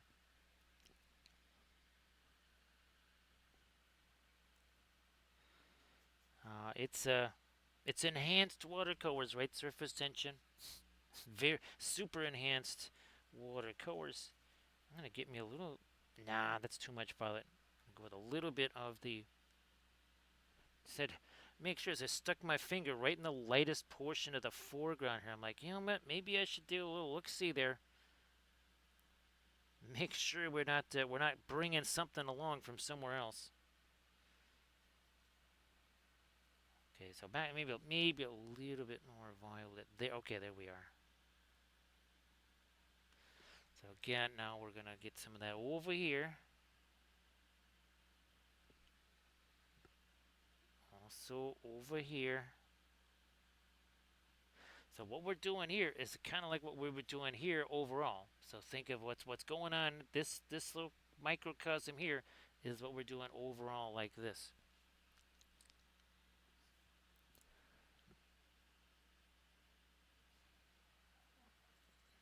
Now I'm gonna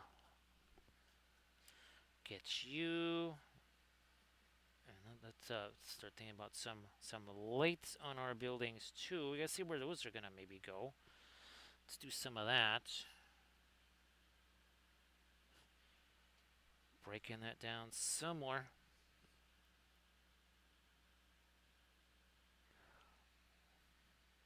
I think we're still zoomed in.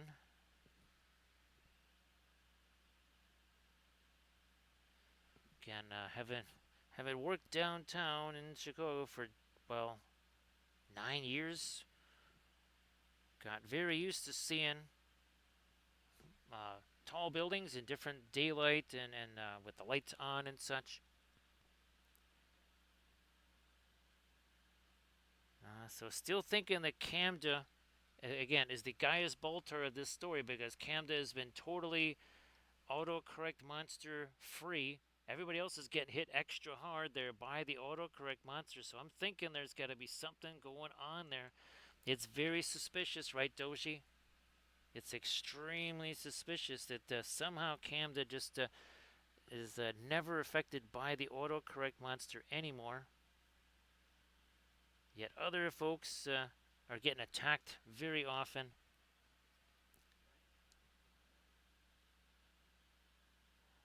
Alright, let's do this. So we know if Camda suddenly runs for vice president or something like that, we definitely know he is the Gaius Baltar of the story. The question is, who will be Tom Zarek to that Gaius Baltar?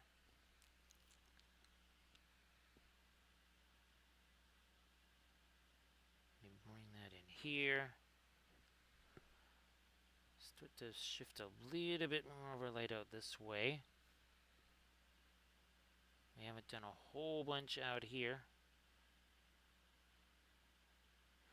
Okay, well, it looks like a seascape. That's actually that's clouds there.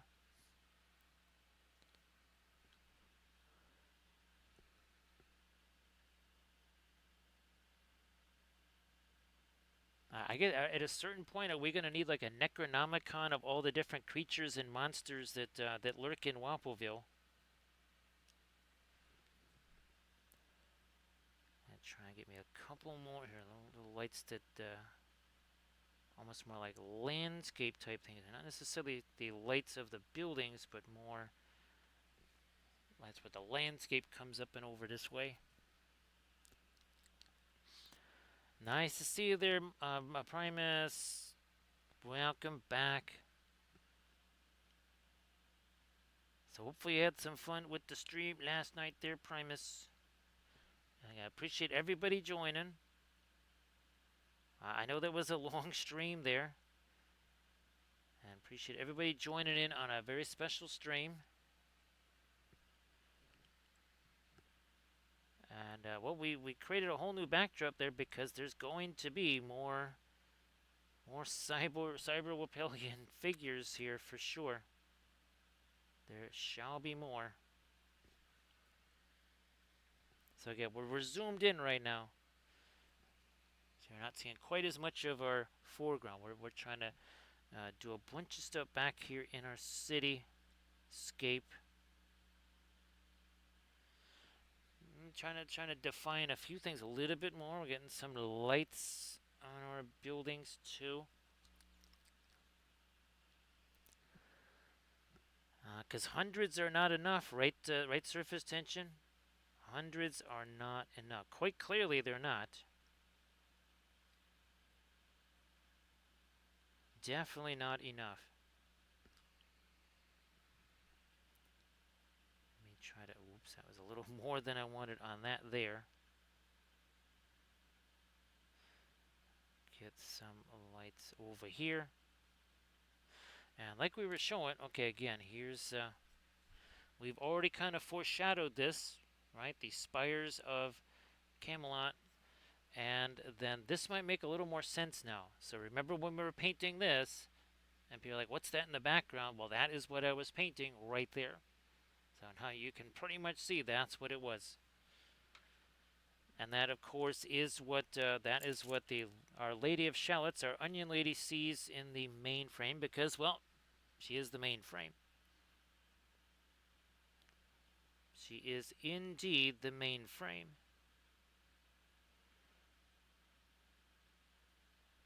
Do this here. So again, this is the first of our... it's not technically the first Cyberthurian painting, but it's the first official regular landscape version or whatever. There will be more to come. There are definitely more coming. As in next Thursday, we'll be painting this one and possibly even the Moonlight one too. So don't be surprised if we're actually painting two of these next week on our fabulous Flat Thursday.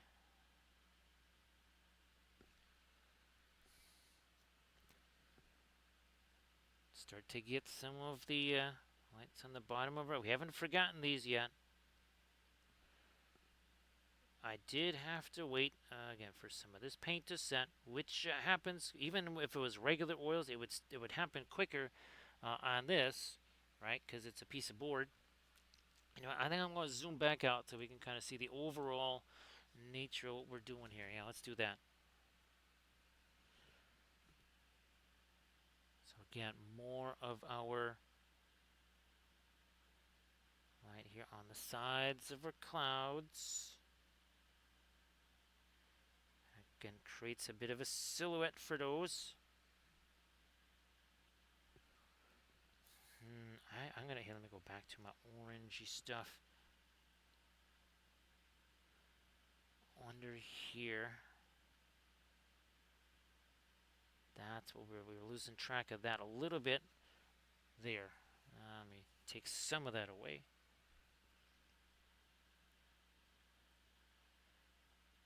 Alrighty. More of it. You know what? That's what I should be using. Let me grab this brush.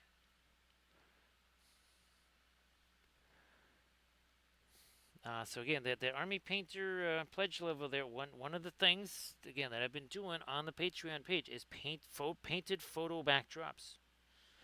I've done them for the ships, for spaceships, for sailing ships, for World War II era ships, all the ships. Then we also did a painted backdrop for Trench Crusade. And we also have done 2 painted backdrops for our Cyberthurian stuff. And again, one of them look just like this. Well, shall we say, a more fuzzy version of this because, well, photo backdrop. Same deal with that one down there. And well, we're going to be working on more because I need more of those photo backdrops. We will be doing more of them. We're also going to be doing them for a Celtic Goddess series. I was actually working on some new artwork for that. Actually, Armored Wolf, I was, those 8x8x8 boxes by 3. I was actually going to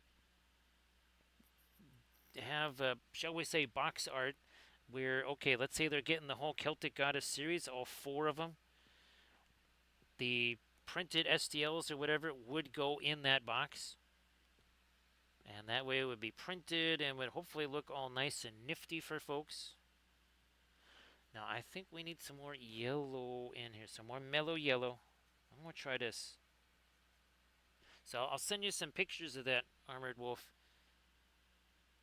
What I might actually do is print out a box and then say it's kind of like the Cybertheria game box, except it would be for the sculpts,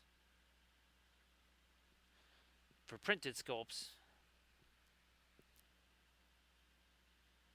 Because we were, obviously first it'd be easier for them to keep them protected and safe and all that for carrying around. But then it also would look kind of nifty.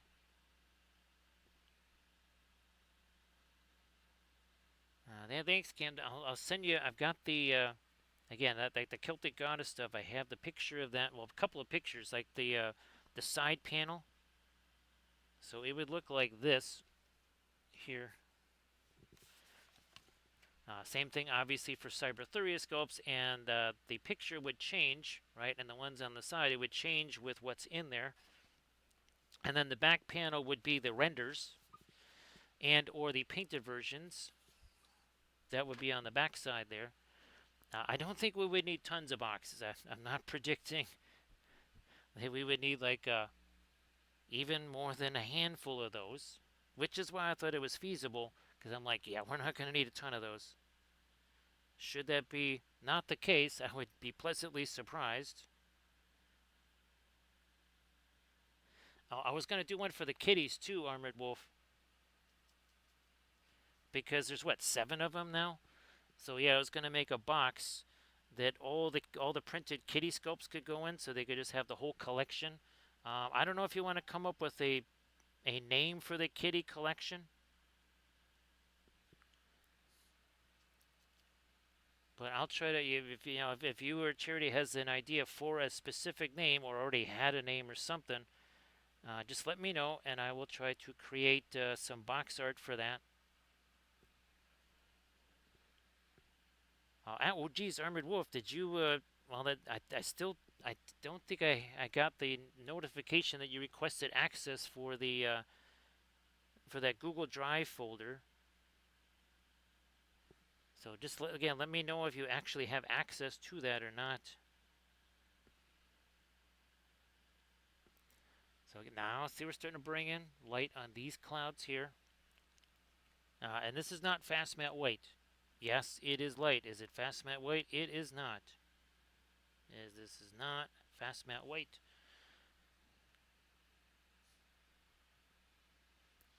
Oh, no problem there, Armored Wolf. Well, hopefully, who knows, maybe I have another sculpt or 2 in there by the time you get a chance to look at it again. I'm trying to make more sculpts of them as well. I'm hoping you have at least 10 different sculpts there of their various types, Armored Wolf, to put on offer.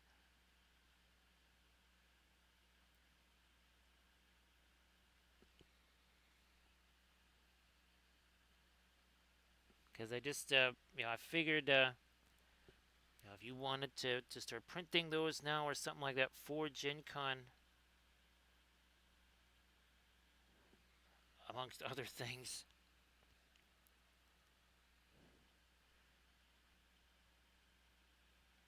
Let me do this here. Again, trying to bring this light all the way down here. We need some of that right in here. There we go.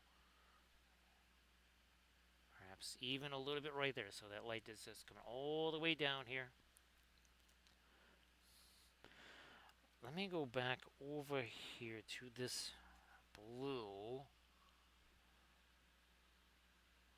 Let me try to redefine this a little more here, a little more. Yeah. Something like that, I think, makes a little more sense here. Yeah, again, that's just these. You see the reflections of our fabulous buildings there coming down. That's too sharp of an edge. We're going to get rid of that. No hard edges on those reflections, that's for sure. I'm also going to try and maybe get a little bit of this blue in here. So this is the sky blue.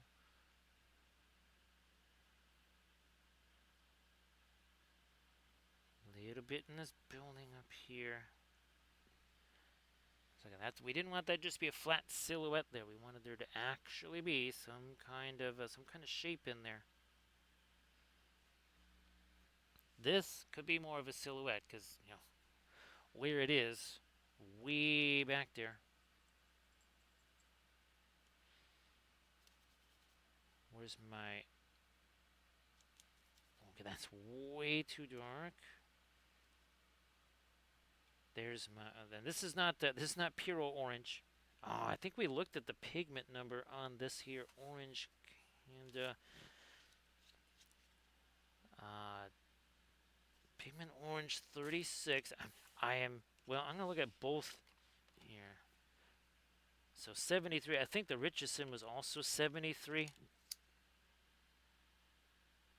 Yeah, so those two are both 73.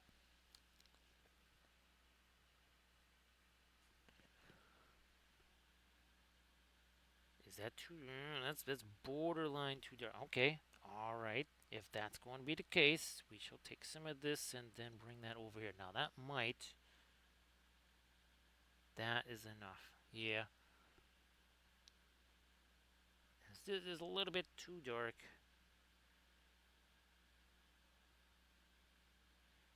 Trying to do these really nifty kind of high altitude sunset, sunrise clouds, whatever you want to call them.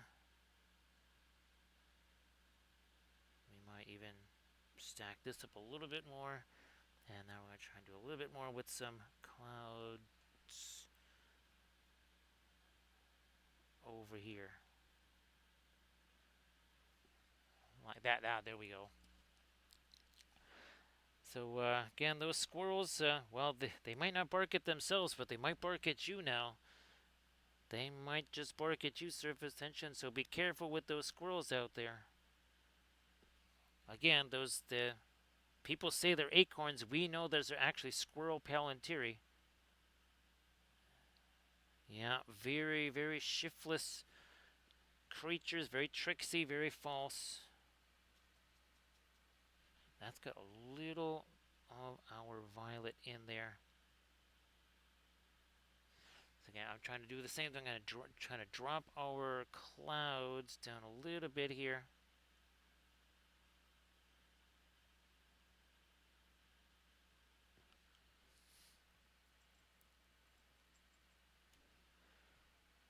Maybe let me try a little bit of this.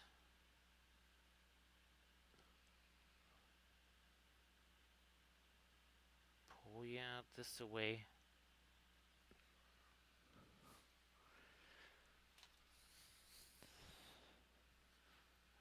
That's it. You're definitely going to need that. Definitely going to need that surface tension. Now, in a little bit here, I want to say in about 20-ish minutes, we'll break out the fast matte white because we're going to need that for not just these highlights, but also back here. But what we're trying to do is get all, kind of build this stuff in, see where the fast matte white, as in our latest lights, will be needed. And then we will act on those once we kind of have those locked in. Again, where do we want those latest lights to be? Again, we're doing this scumbly thing. We take something to use as a blending brush, and that will be this guy. So we're just stabbing at it there. We're literally just stabbing at it like that. Alright, see you in a bit there, Pascal. Hopefully you get a chance to do some painting, whether it's streaming or not. Hopefully you get to do some more painting. And everybody, why don't you post your Instagram link one more time there, Pascal, before you head out. Post the Instas one more time, so folks get to see that. Nice to see you there, Irid. There we. I think this is the third member of our 115 club.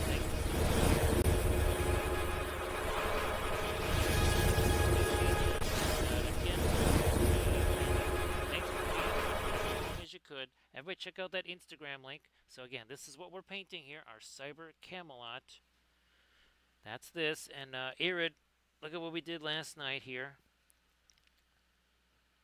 So there it is.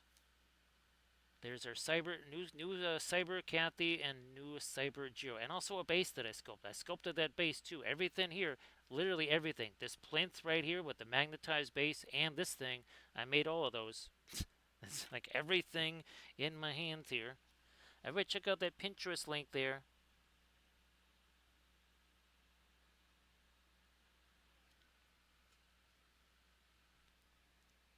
So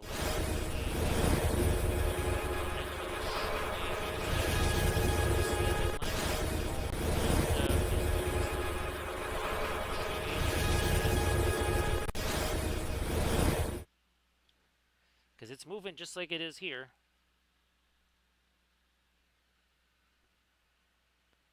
So yeah, I can see the whatever's, but I'll check it out later there. Irid. So Irid, thanks for sharing that. And you're doing your usual. It's gonna be more jewelry stream, right, for Friday and Saturday. So Irid Can't Wife is gonna be streaming the usual, right? Friday, Saturday, 7 Pacific. 7 Pacific. Everybody give Irid Can't Wife a follow.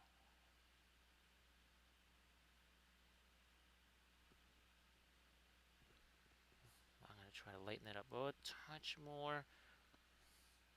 Now, that's a little. I'm gonna get a little bit of that mixed with our.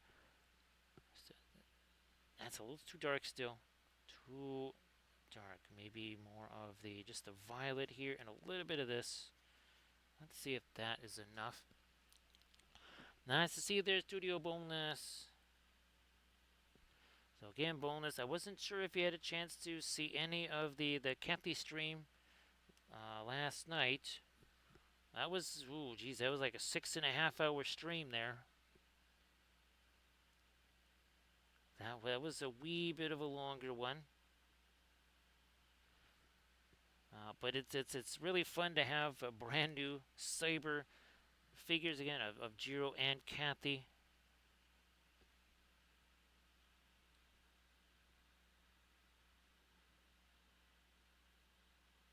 So again, everybody, please give Here to Can't Web a follow.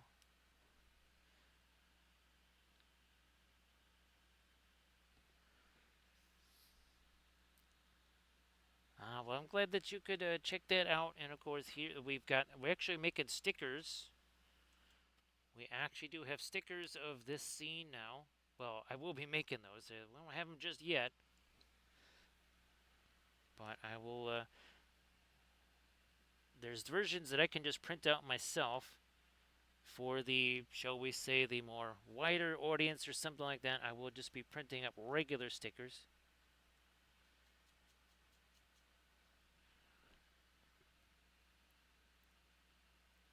There we are. So now, see these clouds, they start to stand out a little bit more. We're going to do a similar deal over here. Now that's going to, I think, have a little bit more of our red or even some of the orange in it. Let me see how this works. That's a little too dark. So we shall go to this and see what this does.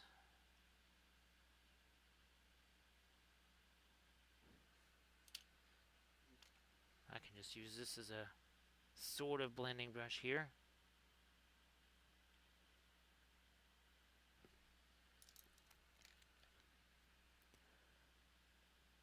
try some more of that, and then we'll bring this over this way. So again, this is one of two already painted photo backdrops for the miniatures. So if you check out the Instagrams, you will recognize. I'm just going to separate it again.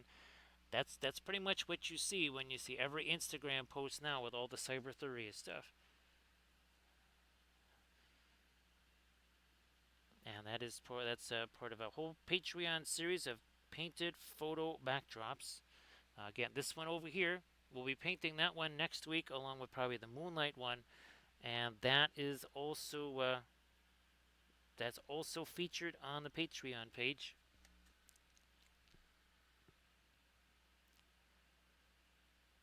Now they're done on canvas. They're also way less detailed than this. Why? Because well, they're photo backdrops. They are not photos. So yes, the detail on them is somewhat curtailed for a reason.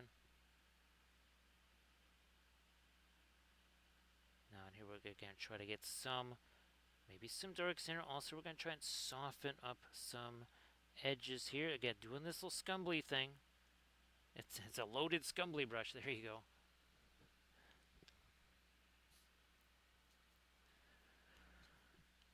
And of course, we've been doing a series of film noirs on this because it shows very much how edge contrast can be massive, as in it can almost like overpower every other type of contrast. And here, edge contrast kind of reigns supreme, especially in film noir mode. I'm going to add me some of the blue to that and see what happens in here. Perhaps a little something over there. Maybe even in here to kind of, again, break in to some of that. Again, that's just maybe a darker midtone. That's a dark over there. That's just mid-tone stuff right there. You know, that edge might be a little too sharp. We are going to see, we just I just took down a little bit of that edge slightly, just a tiny bit. Took that down.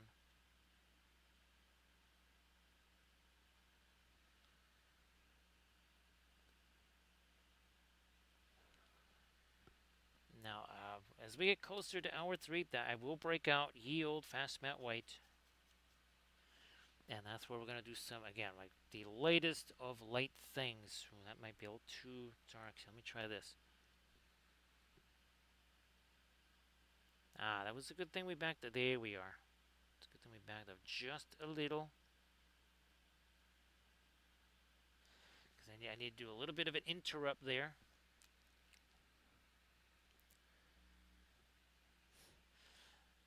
So yes, Studio, if you check out the Instagrams, you will instantly recognize this scene because this is the photo backdrop for all my Cyber stuff.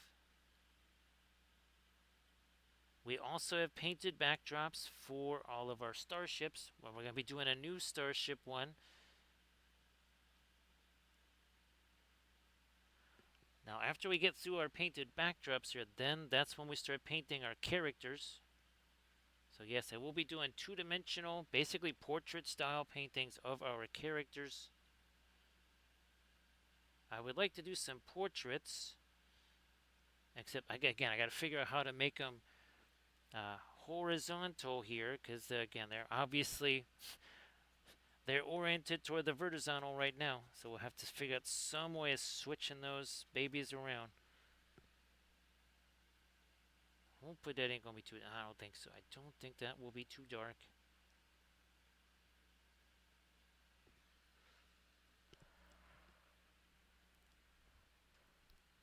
Let me do more of this.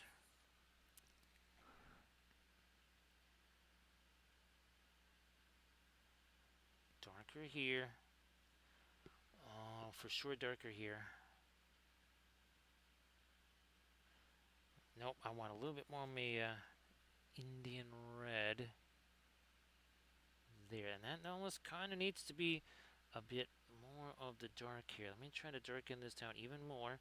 And then see, we're doing this little scumbly thing here. I'm going to just twirling the brush around like so. That's it.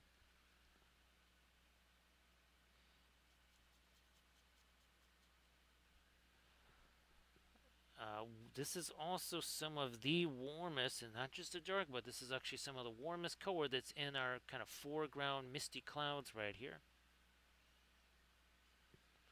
I also need one more layer here, if you want to call it that, of misty clouds, and them's gonna go right here.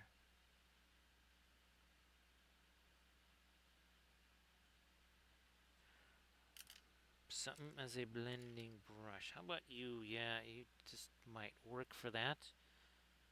Same motion, no paint. Look at this. See that? See how that edge just went from like a really hard edge to a very soft edge really quickly? I mean, there's plenty of wet paint here now for me to mix with as well.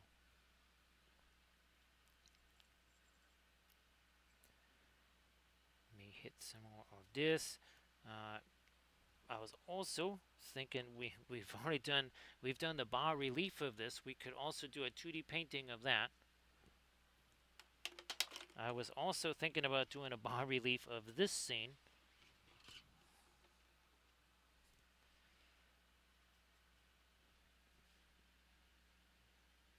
There we are.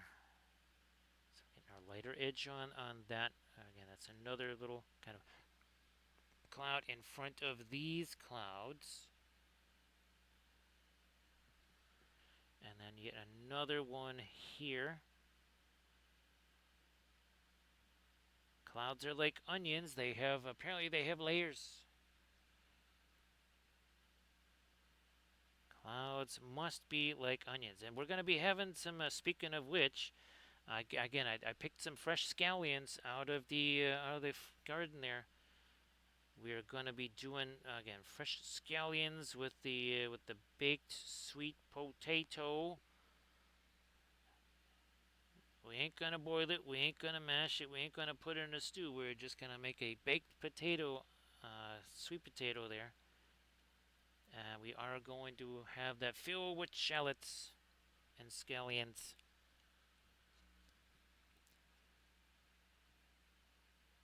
Actually, ooh, speaking of which, Erid, are you due for a cooking stream anytime soon? I know a couple of citizens of Aridville there that would are demanding another cooking stream. Can't imagine who they would be. Let me do the light going that way. Again, this is not. We're trying to have banks of clouds here. That's where we're kind of going a little irregular in some of these.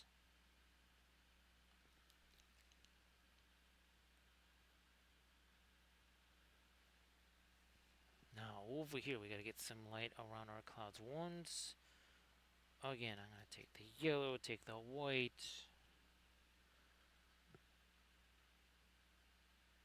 and try and just get the undersides of these again where the light's kind of hitting them this way.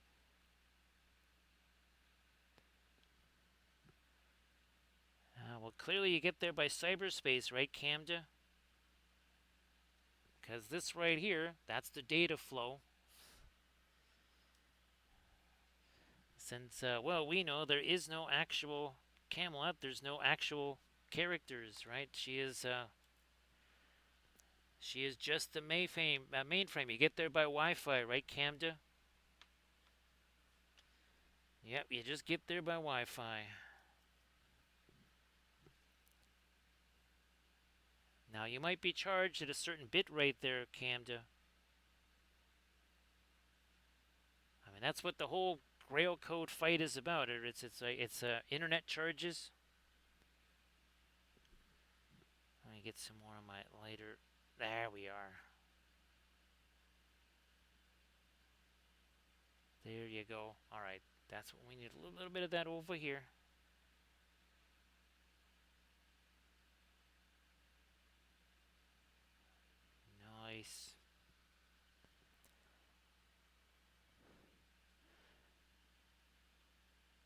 the initial ones that I had, it was I was almost trying to do like a fade from the fantasy Camelot that people picture to the Cyber Camelot. That idea changed real quick. Once the story was really established and such, I was like, okay, that's what these folks actually are. They are not corporeal. They do not actually exist.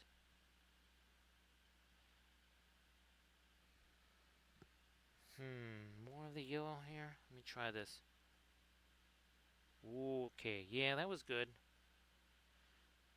That was a good idea. Now I'm going to try and carry some more of that all the way back here.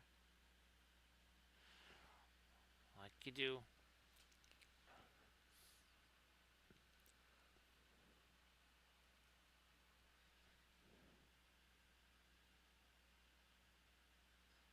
Yeah, let's see, 2.5 hours ago, this was just a blank piece of board. This is, again, our fabulous Crescent hot press illustration board. That's all it is. So just a big old pack of it. Get it on Dick Blick there. Just a big old pack of it. Something like 20 boards.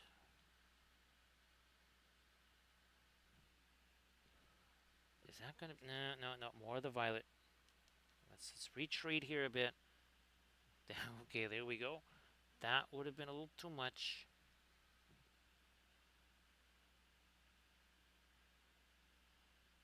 Very, very light. Again, this is just pennies on the dollar brush right here. That is it.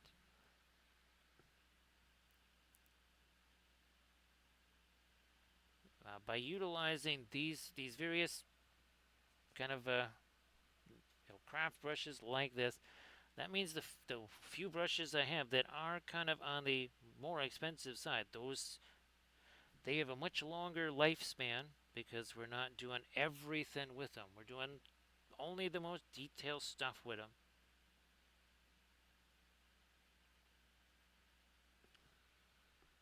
Where are we at here with this? Yeah, one more here.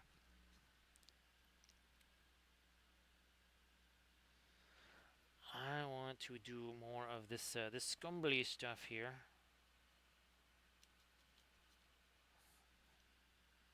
There we go. Again, 2 fingers on this here brush, and we're just got it on its side. Same deal what we're doing with the with those filbert brushes. Same thing. I just keep kind of wiping the paint off of there with my finger. That's why it's so like, why is that so light there? There used to be paint there. Well, there used to be. We just keep wiping it away. That's all.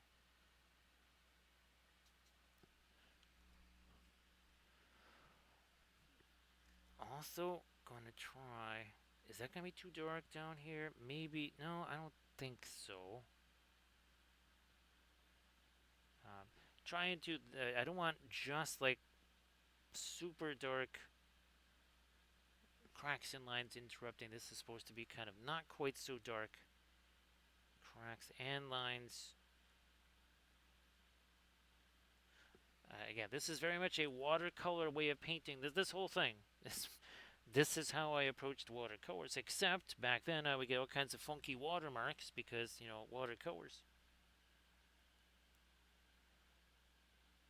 So this again, I know my watercolor teacher would not have been too thrilled with with that sort of a notion. But yeah, I kind of wish that in our watercolor class they just handed us oil paints instead. That would have been way easier. Wouldn't exactly been a watercolor class, but I want to. You know what?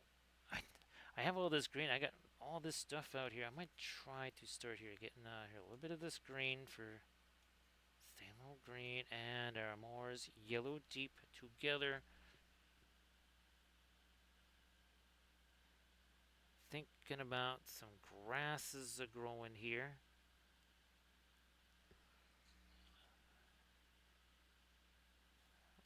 Over here. Nah, let's do more. Because that might also provide Again, a little more edge, a little more edge contrast. I'm gonna get more you. Some of this, and let's bring that up here. Might even mix in some. There we go. Some of the Naples yellow.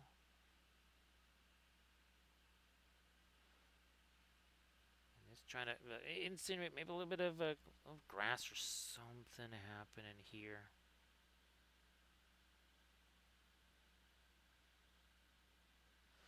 Nothing great, just a little bit, little something. What that does, again, that's smaller details that bring this forward, push that back.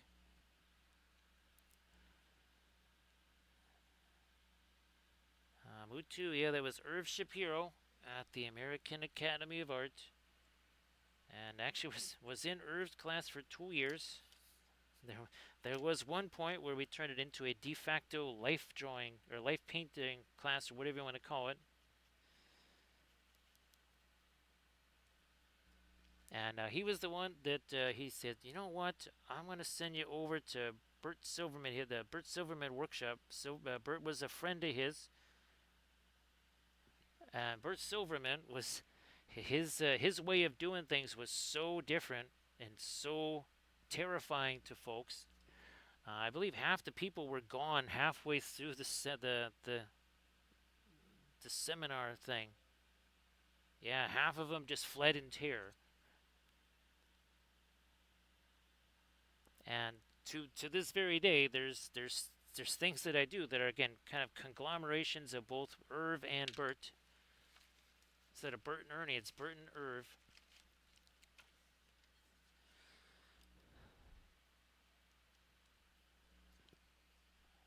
And even what we do with the whole, do I have one of those here? I don't know if I still have one of those things that's got the lines drawn out on it. Let me see if I can find one of those. I don't think so. But if I do, that could be helpful. Nah, I don't think so. No, those are all just color charts and stuff. But what we do is we divvy this up into 9 bits here, and each one of the 9 pieces is the same aspect ratio overall as this. And when we, nothing in the center, nothing too far down, nothing too far up, nothing dead center this way. When we do our lines this way, anything of interest is located on one of those axes. And it's the same thing here. And it doesn't matter which way you hold it. If you hold it this way, it's still on those axes. Even if you hold it this way, it is still on those very same axes there. So Mutu, it was kind of like what we do here, where we just take all of the rules and we pretty much just smash them up, put them in a blender, and then feed them to the plants. That's pretty much what Bert did. Again, he took the rules, smashed them into 1,000 pieces, and people could not handle the fact that he was not doing the rules. He was doing his own thing, which was something that apparently you weren't supposed to be doing. Huge surprise that that had appeal.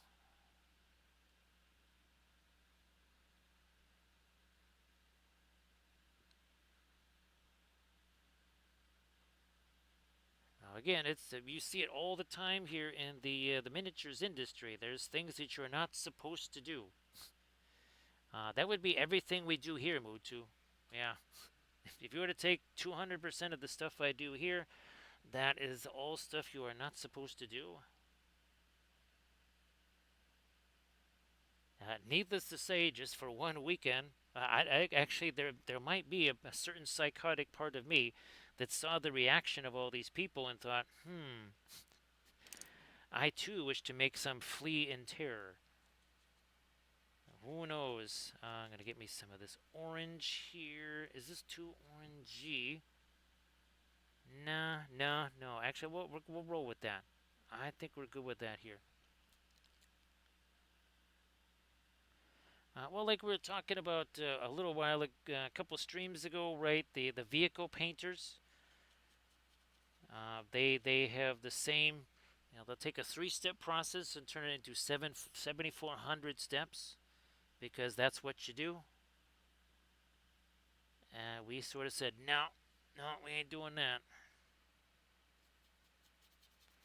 That's again combination of some of the Indian red. Well, Mutu, I mean, the reaction to us doing oils on miniatures was profound. It was, they were people again horrified and shocked that we were doing oils on miniatures. And it wasn't until other folks started painting the oils on miniatures that, well, that started to subside a little bit. I'm gonna give me some violet into this. Ooh, hopefully that is not gonna be too. That's pretty dark there. Nah, it's not too bad because we got some of that going over here, so not so bad. Not such a big deal. That's got some of the blue in it now. Okay. So see how this gets squished down as it's starting to flatten. Now this raises, right? Because it's fluffy. It's got height to it. Less height, less height. As further back we go, less and less height. Less and less height.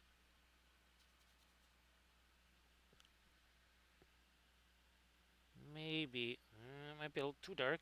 I shall do this instead.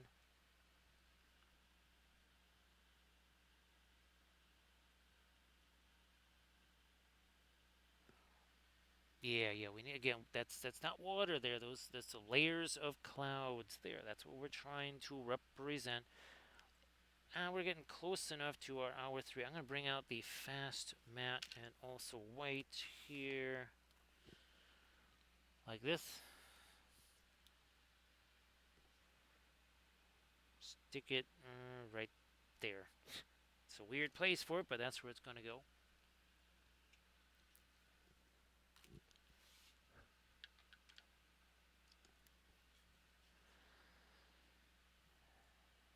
That is for sure, Mutu. Oh my goodness, that is most definitely for sure. So now we have our. This is it. I mean, we can't get any lighter than this now. This is as light as we can go.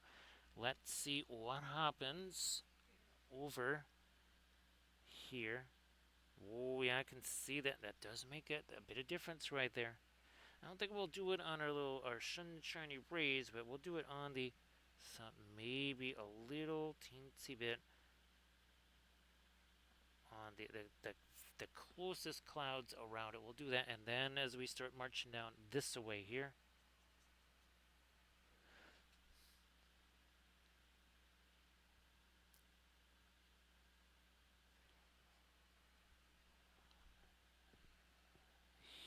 there we are. Oh yeah, look at that. Look at the difference there.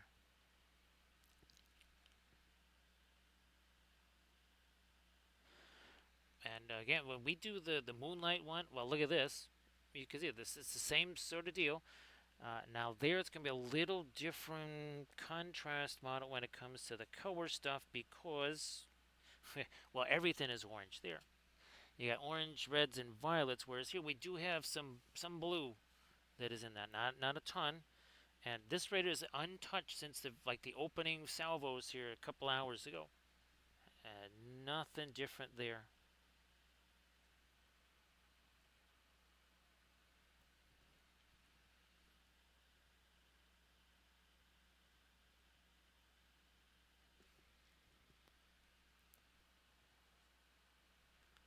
Oh, okay, we'll do this now.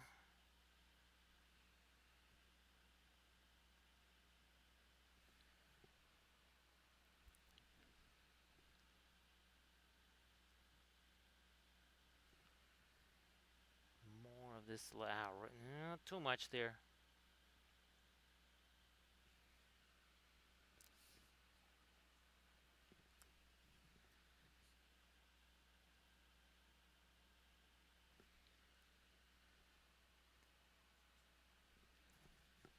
More. Yeah. So because we want another little, almost like another little layer of our. Look at that. Look at how much lighter that is. And that's the other nice deal about these is they're super soft. That's what makes them. Nope, that's a little too crusty there. We'll grab this one. So we got this here. We're gonna do a little stabby at that. So again, another little kind of layer of a cloud right there. A little indication of it.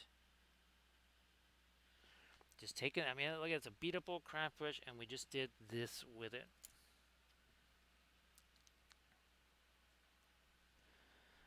I'm also gonna import some of that over here on our Cyber Camelot here. And to brighten up that edge. Let's do a little more light stuff here.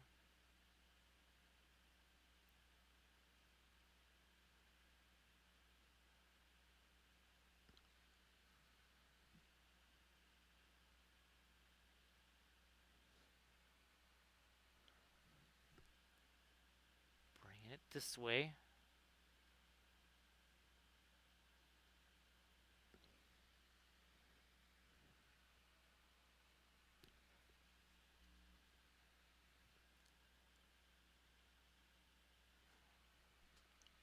I'm gonna go back. Yep, I'm gonna. Okay, this is gonna be interesting here. Let me do this. Let me do that. I will take this yellow. We'll mix it with some of our. It's got a little bit of the Indian red too. I need a couple more interrupts here. This is. Of course, I don't have too many of my spacescapes, or sorry, my seascapes left. I think we can sort of see it in this one. Let me steal this here. So you see how those waves are working there? Essentially, we're kind of doing something like that with the clouds. Obviously, the waves a little bit flatter and more linear. The clouds, I want those to have a little more variation to them, I guess you could say.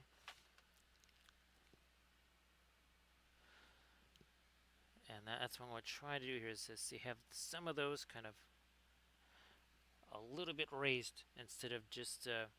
I had to wait to do this though. I needed to see what everything else was going to look like. But now these are going to look more like raised clouds here, kind of like these, instead of just water in between the two areas there.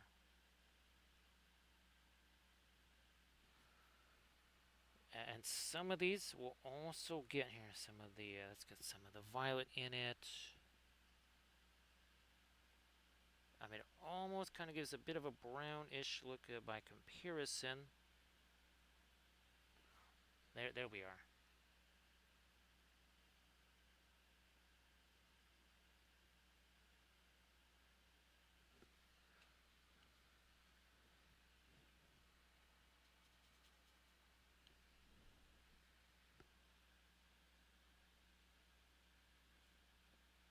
There we are.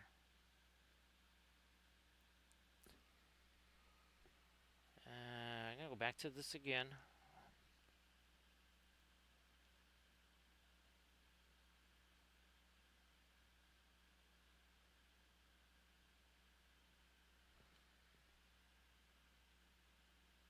More here. I wonder. Nah, I need the Indian yellow in this because I want a decent amount of strength. I need.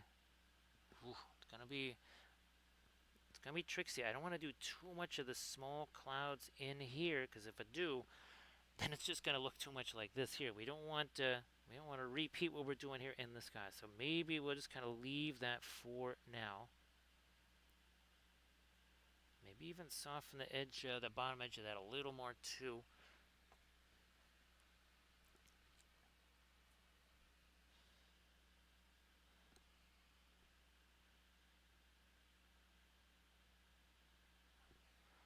Again, just taking a few edges there. Alright, Michael, I know you posted your stuff earlier. Why don't you post your stuffs again?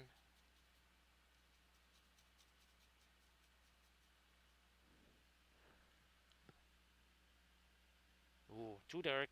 Too dark. So we'll back off of that and we'll do this here.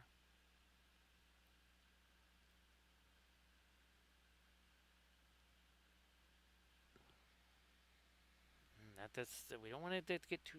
Actually, maybe I am going to take some more of these, like the blue and the violet here. Let me see if.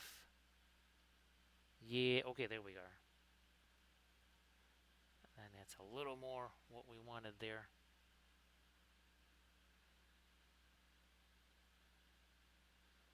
Is nice.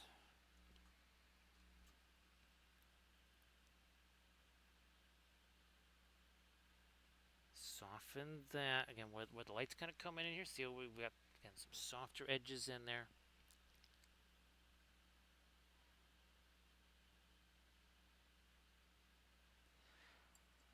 Now, take this.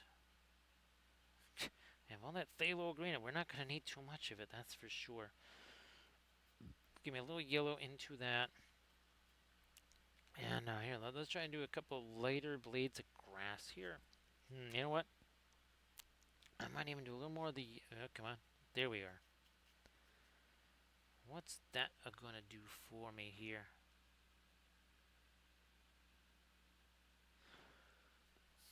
I might even go a little lighter with that.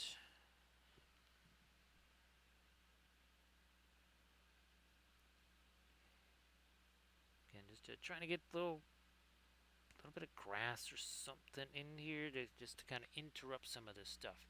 And that also brings that more to the foreground.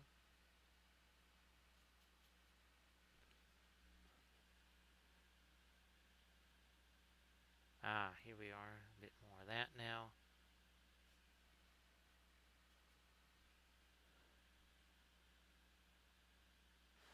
So it's, kind of some grass coming up out of through the cracks there and such. Now I got this teensy brush. We're gonna also see if we can do some even smaller. Speaking of cracks, see if we can do some smaller ones down here, like this. There we are.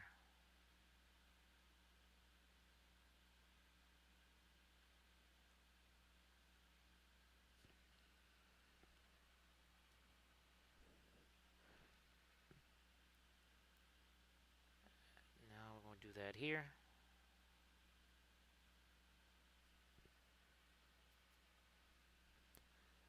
So again, check out the Instagram link that Marta Michael just shared.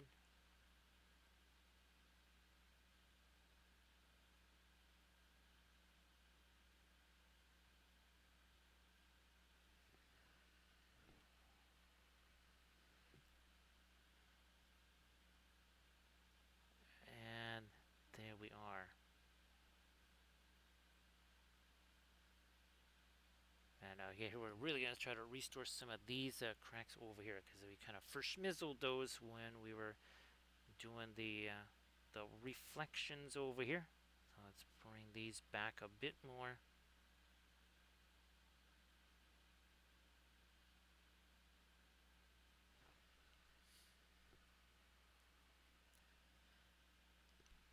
Sure, I'll get a couple little bits of dark in there too.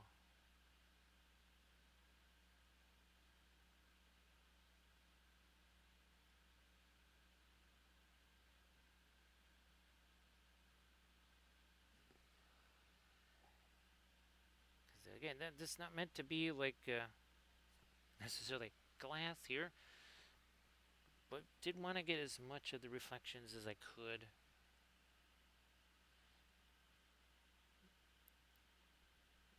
Yeah, let's get a little bit of the dark under it. Also, maybe some darker blades of grass too, not just the lighter ones.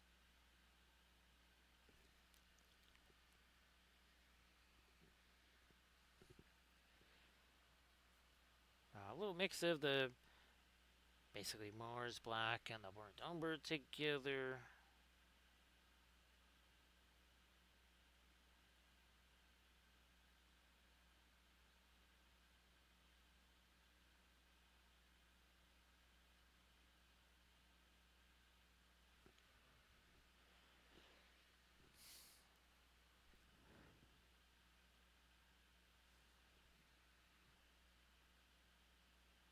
More of our dark here.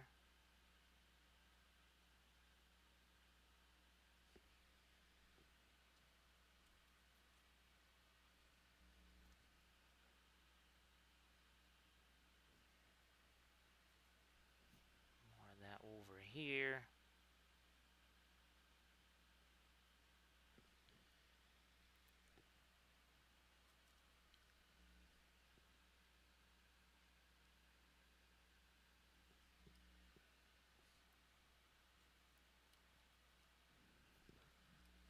Same deal here.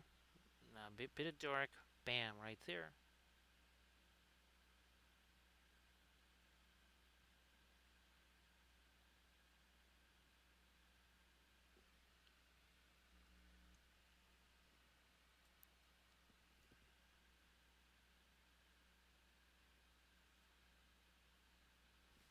I might. Well, here, let me throw a couple. There's too much paint on that brush. I'm gonna get rid of some of that because I would like to do this.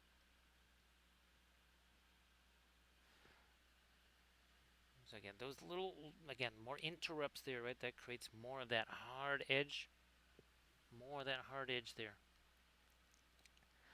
and that brings all this forward.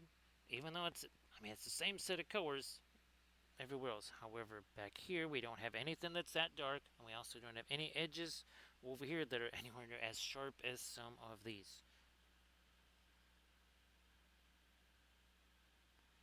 And this is not just for 2D paintings. We enact this on all of our miniatures, whether it's a bust, whether it's a bas relief, whether it's a regular figure, or if it's one of our ships or something like that. Like a 1/1800 scale ship. Guess what? We're still doing edge contrast on that. Because, well, if the ship is made of some kind of hard surface, what indicates a hard surface? Oh, that would be a hard edge. So those swords, if you don't want that looking like some kind of a Nerf thing, you might want to have beaucoup amounts of hard edges on there.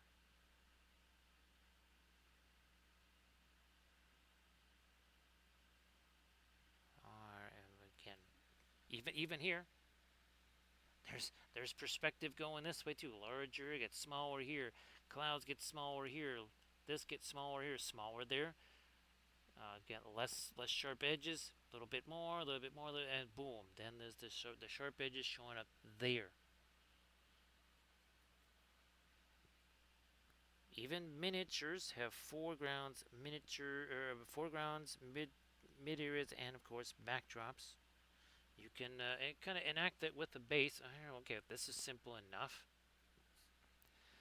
All right, you got oxalis plants. Geo is foreground. Kathy's midground. Oh, and look at the tree. Big old tree is in the background. So even here, even though it's a miniature, you reverse this around. Trees in the foreground and such. But everywhere here we have some kind of foreground, middle ground, background. We try to do that as much as we can with every figure. Camden, I was kind of hoping that would sort of be a little bit of the vibe because, well, that's why we have this, right? The sunset. Remember I was telling you about the pre-Raphaelite stuff there, Camden?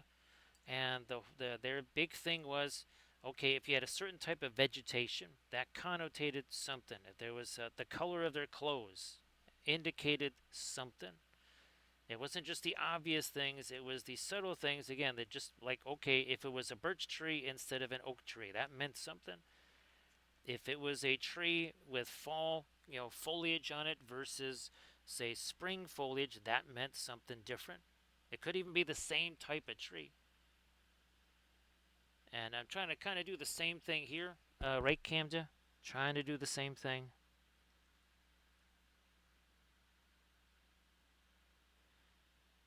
Let me do this here.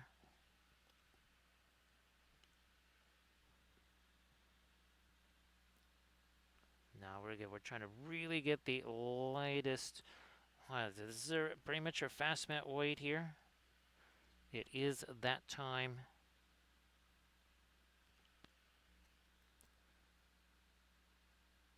So yeah, Cam, I don't know if you saw it in those Dark Sword Dragons, which again, that's probably not probably that will be the next video that I film is a Dark Sword Dragon thing. Oh, and then we're also going to be filming our fabulous Arachne bas relief, episode 2 on that. Yeah, I'm thinking that's going to be a 3-parter, even if episode 3 is not all that long of an episode. Our dragons, those probably, I would like to do 3 parts on those also. We'll see if it ends up being that way, Grand Oracle. Thanks, Grand Oracle. Appreciate that.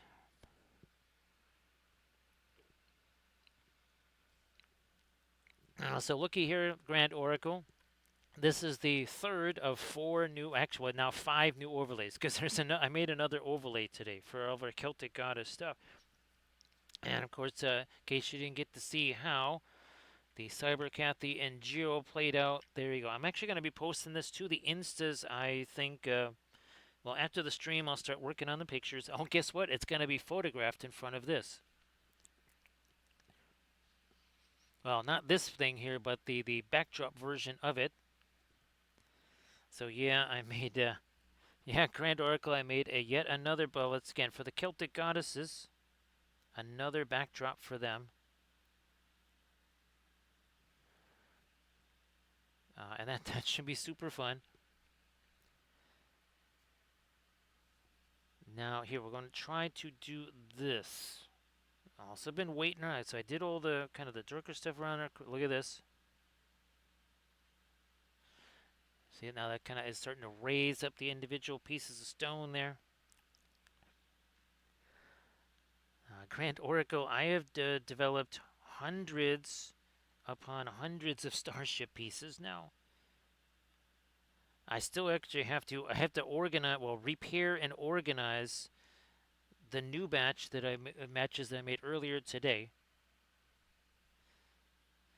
Then I have to kind of go through the old original bits and see if those can work in this new universe, because there's some pieces that are kind of just universal. I think they can also work in this set of starships. Like the gribbly bits, that sort of thing. I think those are, gribbly bits are universal, aren't they, Camda?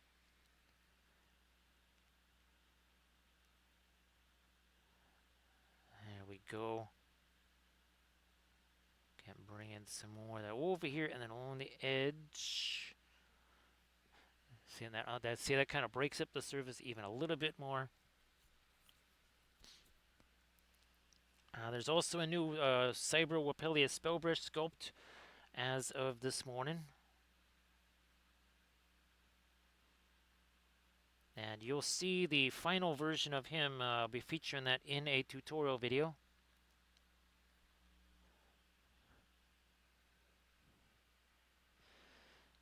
Well, Mutu, it's having made many over the years, I think. Right, the more things you have that maybe go sideways. First, it teaches you kind of how to avoid things going sideways to begin with, and then easier ways to deal with said sideways or lateral progress. Yeah.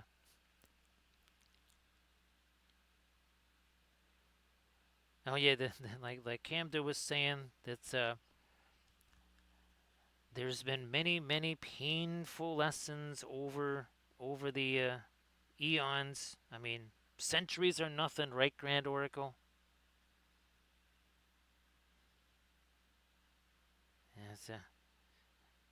I mean, why do you think there's a, we might have called like several thousand Tuesdays. There's a reason why it's May 75th today. Because Armored Wolf and I said we need some Tuesdays. Again, it might make the calendars look a little bit wonky, might mess with orbital mechanics, but needs are as needs must.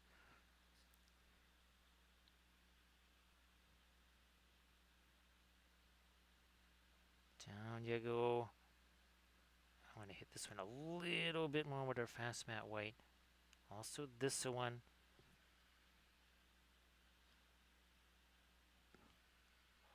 Hey there, Greenleaf. How you doing? Nice to see you back. There you go. I hope that things have been going good for you there, Greenleaf.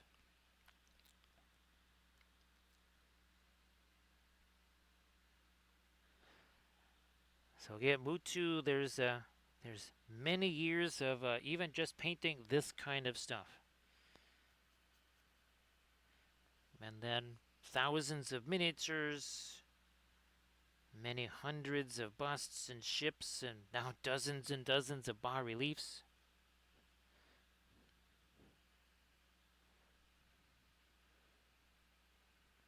Greenleaf, if there's any of that fabulous terrain that you want to share, please go ahead and do that.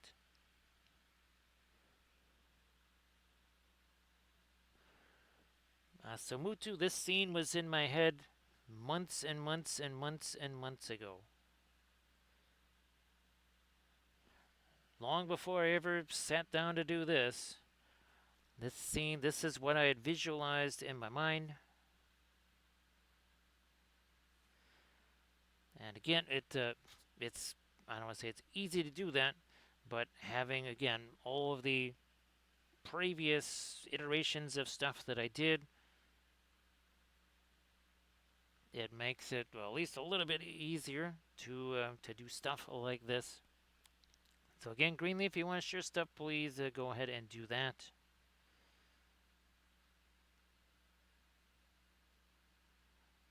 Bringing in some more of our lights along here. And again, none of that stuff happens unless you, well, maybe you're Mozart or something like that. But that does not happen without, well, decades of doing stuff. Because I've been at this thing for decades. And by decades, I mean pretty much 24/7 for decades. Yeah, it's a huge surprise, right, Camden, that would be the schedule for, well, decades. That's impossible, right?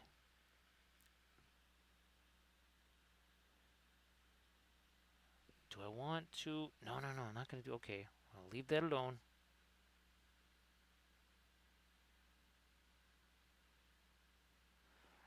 Again, so that, see, that's looking more like clouds and less like just waves right there.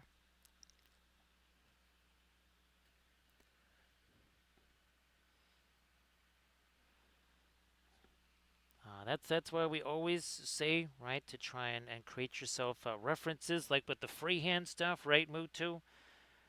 I say draw it first, draw it a second time, maybe paint it somewhere else that's not on the miniature, so that you are familiar with that before you actually start to paint it there. Hello, little hobbits. Spark my gun, John. It's nice to see you there, Kodiak Rampage.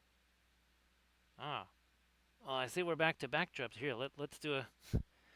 We got a puppet show with Gandalf over here. He's like, so that's not really what Minas Tirith looked like the last time I was there. Now, we haven't had a Gandalf 6 roll in a while. They hit the back-to-back 6s, that's right. Well, we've had back-to-back 5s now. Kodiak gets himself a 5. So thank you so much, Kodiak. Appreciate that.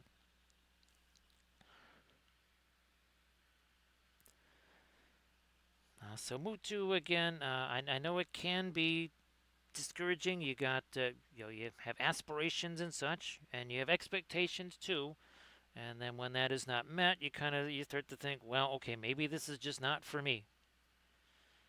And believe me, all this stuff that I've been doing, that's led to all of the Cyber stuff, I mean, even Cyber Camelot, all the stuff I've been doing, there was a point where I thought, well, maybe this is just not going to work. Maybe I don't know how to do this. But I had to say, you know what? I'm going to make this happen. I'm going to keep hammering away at this until, well, something breaks, whether it's me or that thing. Fortunately, it was that thing. And I was able to figure out what was going on.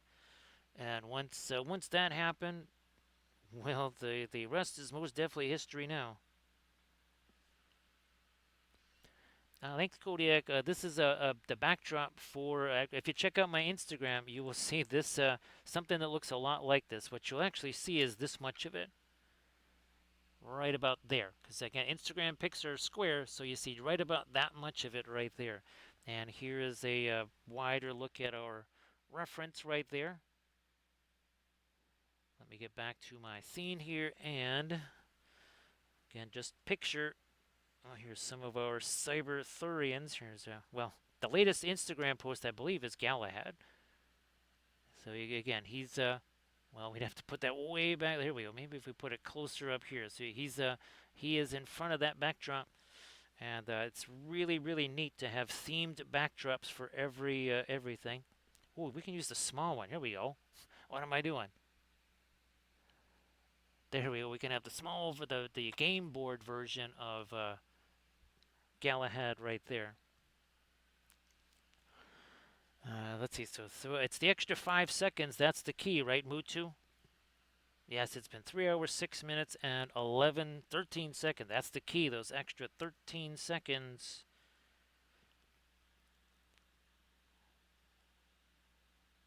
Yeah, this was it was just a blank piece. Actually, Grand Oracle, there was no drawing. It was entirely done watercolor style, pretty much. So again, oils are the original watercolors, right? So and now again here, this kind of makes these might make a little more sense. Here, let's show off Lancelot first. So Cyber Lancelot here. You can see again, there's the spires of digital Camelot, right? And now this also makes more sense. Our Lady of Shalott, because I mean, literally, there you go. That is what's on her fractured mainframe mirror right there. So that's what you're seeing is this. So that makes I think that makes a little more sense now. And of course, well, here's another version of our Cyber Galahad right there.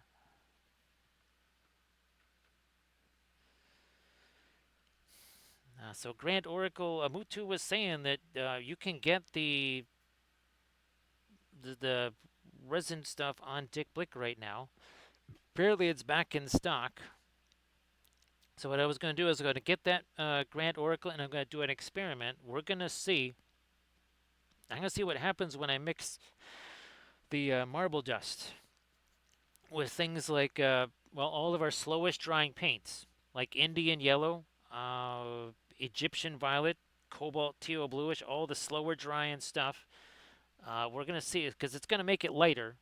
There's no doubt in my mind it's going to make it lighter, but we'll see, is it going to be something almost like a radiant color?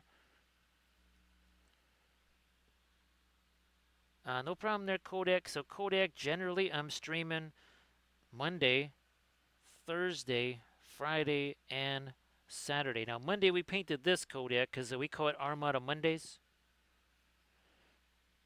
So this is what, and we're going to be painting a bunch more of these because, well, this is a sculpt that I made myself. I'm going to be painting tons and tons of ships that I made myself. Also, we do paint, well, here we go. We also paint one 1800 scale ship. We've done dozens and dozens of these. And also, we've got our Middle Earth War at Sea. We have not forgotten about this yet. We will be doing more of these on our Monday streams right there. Yeah, Mutu, every time I would check, it would say, okay, it's not going to be here till May. Then it's going to be June. Then it's May. Then it's June.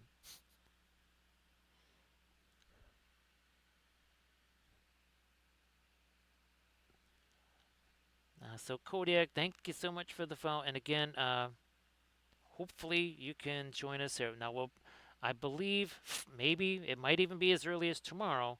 You'll be seeing actually yet another overlay here, and we'll be painting the first of the, shall we say, corrupted Cyberthurian characters.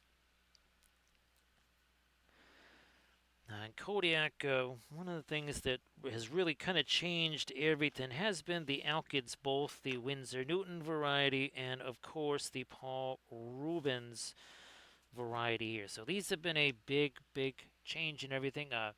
First of all, not just a faster drying, faster setting, but definitely cheaper here. And these, the Paul Rubens, you can get big old batch of those on the Amazons. I don't think they're that magical $63 price for the 38 colors or whatevs. But you just gotta kind of keep them in your cart, and then I'll say, hey, looky here. Fabulous Alkids available now for less. And again, Amazon. There's also the fluorescent colors, right? Camden. Can't forget about those two. Well, Mutu, sometimes it's 90 something. When I first got a Mutu, it was 90 something dollars. Yeah, because I didn't know. I was not aware that they would drop like that.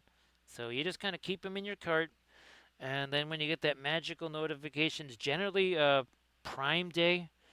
What's the other one? Black Friday, Mutu.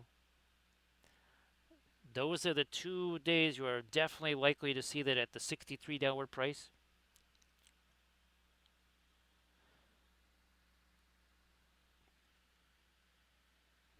So Kodak, if you want to post any of the stuff that you're working on there in the chat there, whether it's Insta links, Discords, whatevers, so that folks can go check it out. Again, a couple of lights here, a couple little lights on our Cyber Camelot here.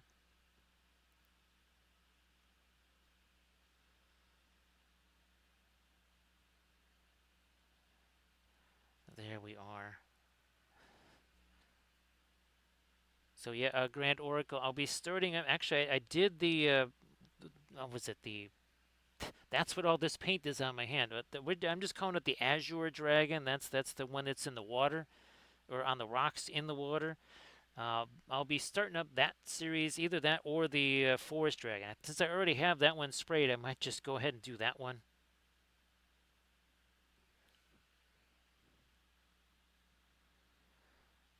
Well, oh geez, I didn't know that Galeri has something like that, Mutu. I haven't touched the Galeri. Well, the Galeri compressor, I use that all the time. That little box compressor. Yeah, I love that Galeri compressor. I think you can get that on Amazon. Yeah, that little compressor, that is very nifty because, again, I mean, there's other ones like it out there, but that one just, it's a little bit easier to kind of see what your settings are on it and such.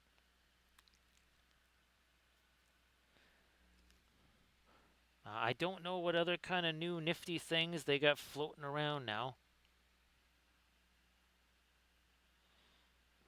Well, geez, oh, Camden, we're only about 20 minutes away from Cinco Tres. It's getting there. Cinco Tres is going to be upon us soon.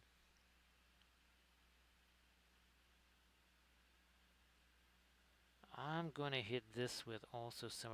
Here again, I'm using this to do some scumbly stuff. This is why we use those other brushes, right, most of the time to do this. So we're not, because that is going to be beating up this brush a lot if I'm doing that, all the time. That's why we got those other brushes so that they can kind of take the load of this, but yet same deal, right? Just got the two fingers on the brush here.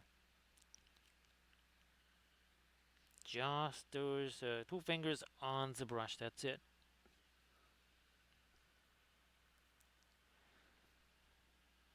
So I'm not sure what it might be, one of the busts or something like that. I don't. I actually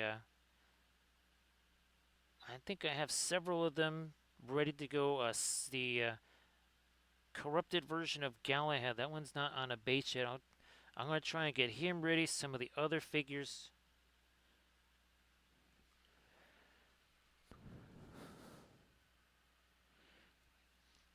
But yes, there's going to be yet another. Well, let's see. I think we'll stick with the Wampoville shipyards for our Armada Mondays.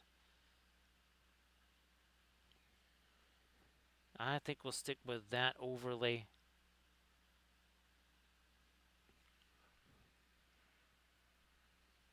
What do we? Maybe we won't lighten that up too much more. Down here, I think, is where I would want some more of that. Now we'll get the one of our little teensy one of these guys here. So we got that hard line there. We do not want a hard line. We're just going to do this little bit of tap, tap, tap at the end of it. Top edge has a little bit of a hard line to it. That's fine because we want the light hitting that. But this bottom edge here, we don't want that. Here we're going to do a little bit more of the edge cleanup. Hard edges here. We don't want hard edges on the clouds. We don't want that. We're going to do that here. See it? Look, I'm just kind of tap, tap, tap it. And that really beats up the brush. That's why we're using these little cheapy guys right here. The One Happy Choice brushes. Here's same deal over here. We are just going to go a little tap, tap, tap at that. Soften that up. You can see See how it's picking up paint there? It is picking up paint along the way.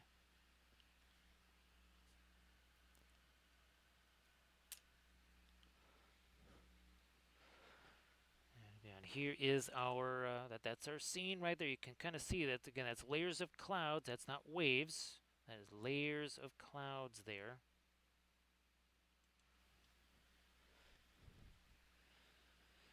And of course, all of this Hello, describes our little hobbits. universe. Spark my guns. Also, the board game. Thank you so much, Grudge Forged. Ah, so don't think I'll be beating a Balrog over here, because maybe I'll take an eagle to Camelot. Probably not. Probably not that. Probably not quite here. I don't think he likes me very much. Well, of course he doesn't, because you've been treating him like your own personal Uber for centuries, right? Here, let's see what happens for Grudge Forge on our big old Gandalf 6 here. Well, it's half a 6. That's half a 6 right there. Half a 6 is better than none, right, Grudge Forge? You'll take it. So appreciate the follow. Of course, Gandalf loves all of his little hobbitses. Many thanks. Let me get another little bit of our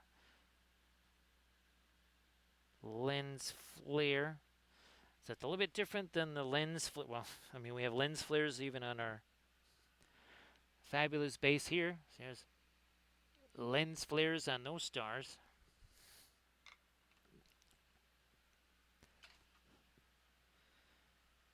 And working kind of with the last of our fast matte white here. Let me see if I can't right in here and then also in here break this up a little more. So yeah, this was very much a watercolor effect over here. We call it negative painting. All we did was with the same colors we had up here, we literally dropped them down here at the very same time, then let that be, and then we just started painting this darker stuff over the top of it. So this is not light on top of dark. This is dark on top of that light to create those shapes. Violet. Fine. We do have some genuine radiant colors out here. We've got the radiant blue and the radiant turquoise from Gamlin.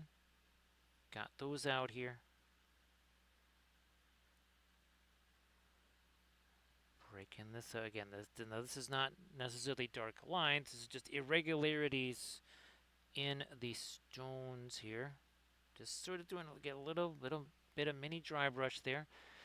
So these went from almost like pieces of shattered glass now to stones with varying heights and angles and such.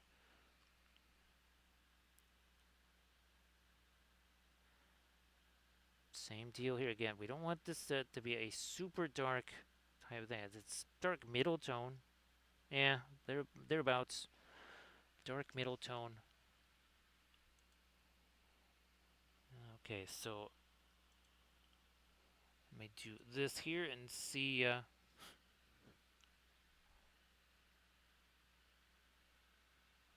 Oh yeah, there we go.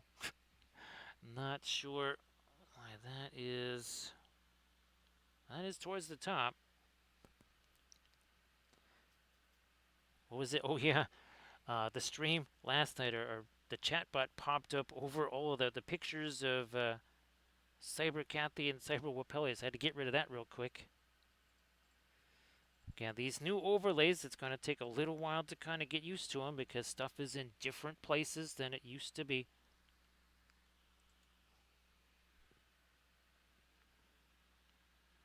Just going to scumble in some more of our layers. Again, we're just using one of the little craft brushes there. Little craft brushes. Just getting them on Amazon. What are they? Something like $9 for 50 of them. A little bit of that, you see that? Gets lighter there. Not the whole thing, just kind of that leading edge. We'll do me a little more there. we'll try to soften this up some more.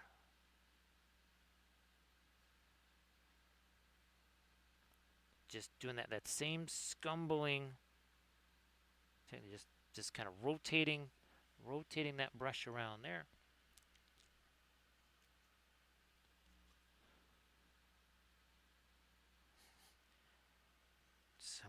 Some of the fast matte white again. Ooh, there we go.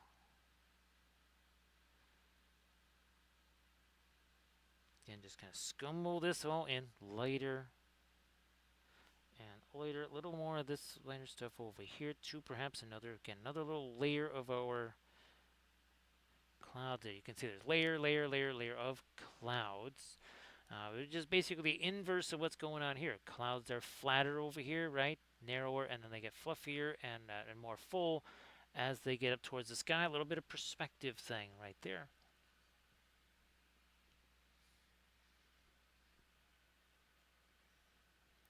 Taking some more of that fast matte white again, just on the very simple craft brush here. And I'm thinking, yeah, we need to do a little connection here. So we're gonna have just a tiny bit of this light in there, especially since we actually have a little bit of dark in our foot. Oh yeah, that was good.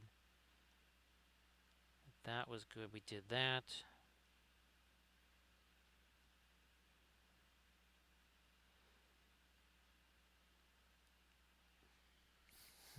I should do more of this. And we'll probably try to do some paintings too of our cyber wapples as well with Jiro and Cat. I'm already getting them to all kinds of hijinks and adventures.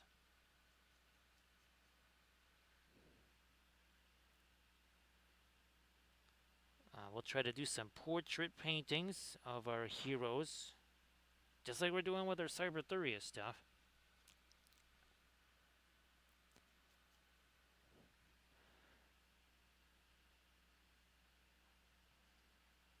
I still have to create our for Indianapolis 500.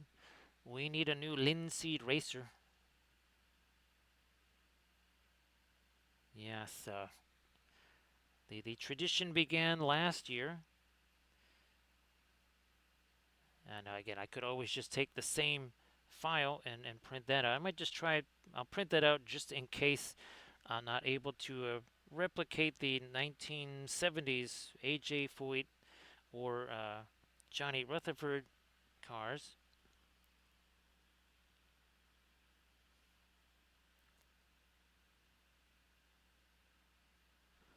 Okay, so the chat box does operate over there. For a second, I was like, wait a minute, why is there nothing in there?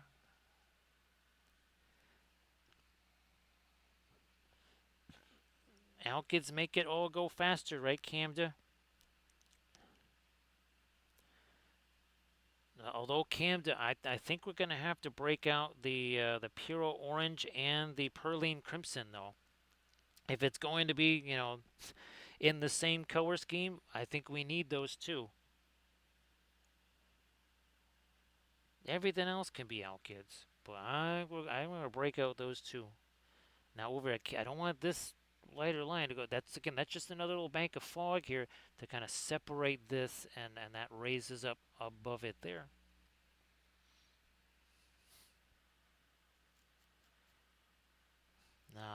Indianapolis 5, IndyCar racing is pretty pricey there, Camden. Yeah, IndyCar racing don't happen cheap.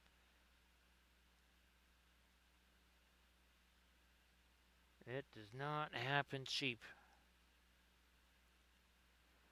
Oh, there we are. There we go. Here, a little bit more of this. Think of this as like it's a loaded blending brush because we're doing blendy stuff with it, but it does also have paint on there.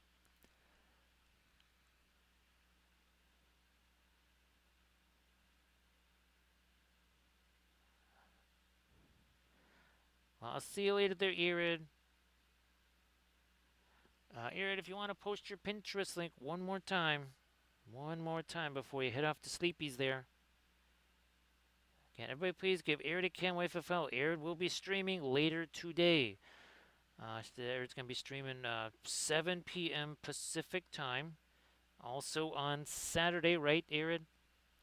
So check out that link that Arid Camelot just posted. Everybody please give Arid a follow, because those are free. Look at it, nice and soft on these edges here.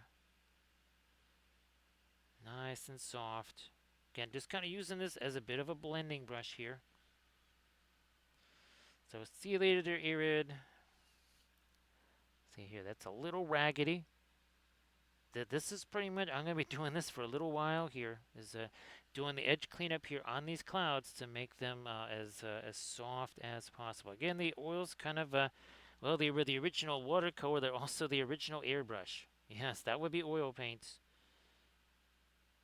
You just don't need to deal with cleaning the airbrushes, or clogged airbrushes, or compressors that don't work, or any of that sort of stuff. You just use them. That's all.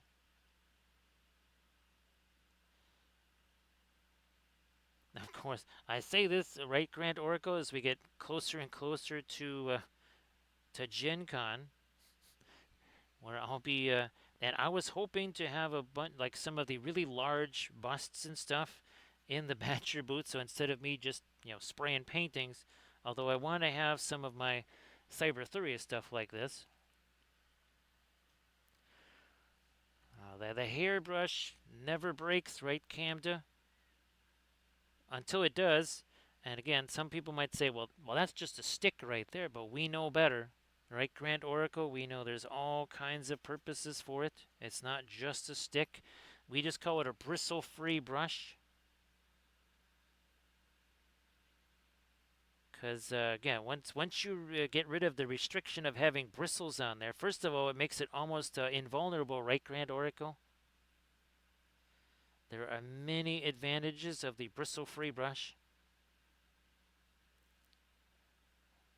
There we are. So again, we have a little bit of our warmer color in there.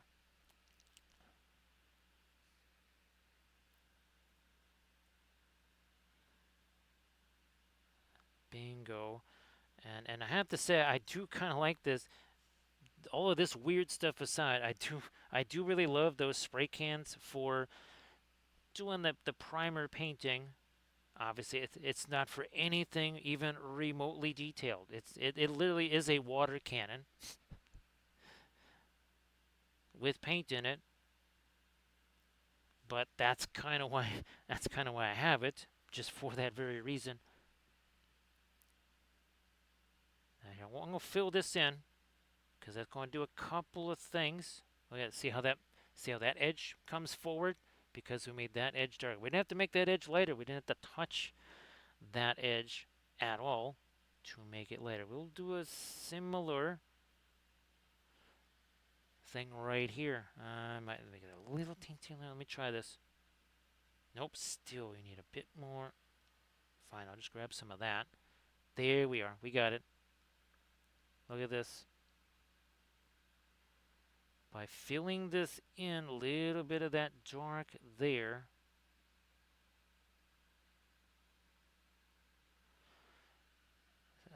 Another layer of clouds in there. Grand Oracle, what I can't wait to use those on, our trees, our our speed sculpted trees, using the the tree supports and everything.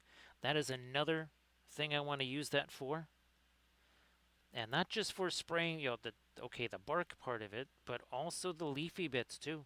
Because guess what? I could pretty much turn any of those trees into fall trees, like in a couple of sprays. So the color of the flock would matter much less, or the whatchamacallit, the moss. Actually, speaking, I gotta use up that moss, because I got a whole bunch of it. I gotta start making me more of those trees.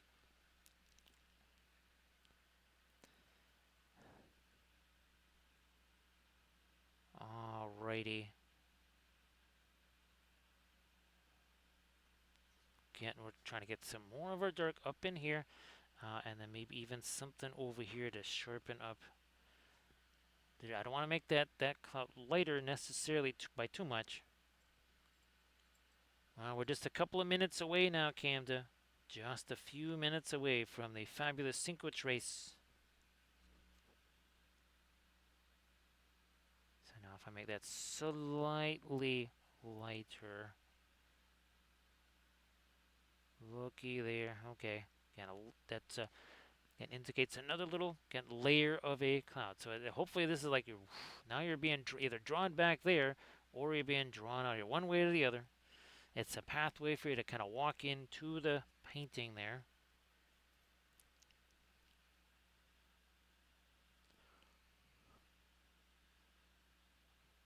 A little more of this light under here, like you do.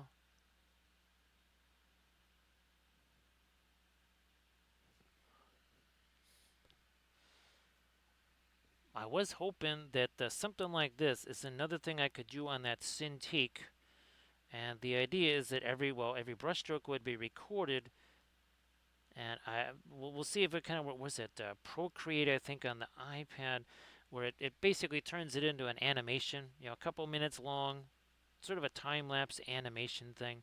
So I was kind of hoping I could do a similar thing that way, and that way we could have kind of like quick 2 minute painting tutorials where you see the entire thing.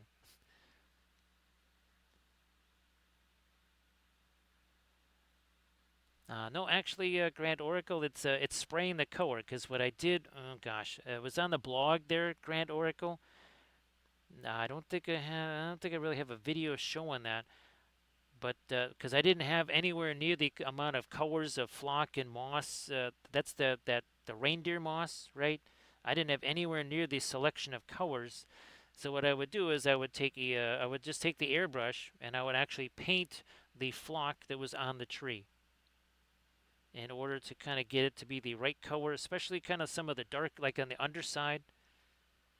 So yeah, I was basically painting the flock, and I would also use those to paint the bark and such, because that's where we would again be using our fabulous modeling paste. So here again, we're just taking this, and we had to wait for some of these to set before I could kind of go back into those and do that. There's a little bit thinner on the brush too, which kind of also breaks that up enough so I can move it around.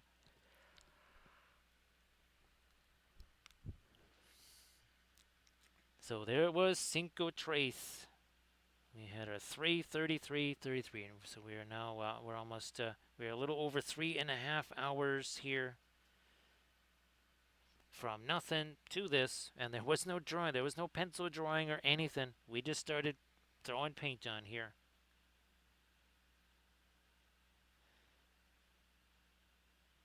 Just started throwing paint on our fabulous hot press illustration board. And you can get a whole big pack of these from Dick Blick now. I think again 20. There might be a pack of 40 also.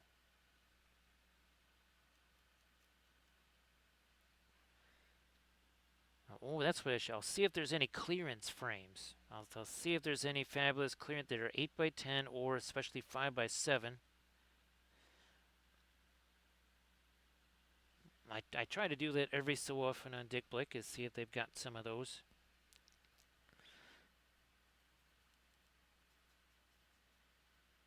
Generally, anything that's white or black or just relatively plain. Don't need anything super fancy.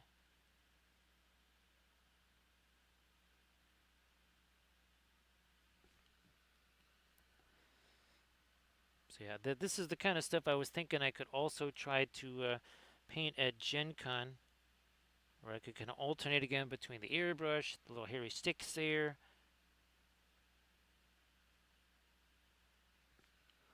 I just got to remember to bring along some of my own regular paint for that.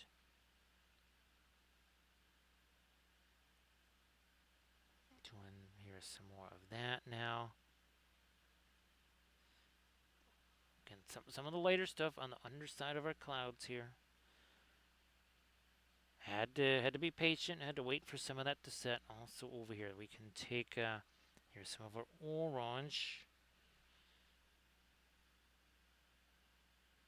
Soften up some of these edges. We want the outer edge to be the harder edge of the inner one here. Got to be on the softer side of things. So there we go.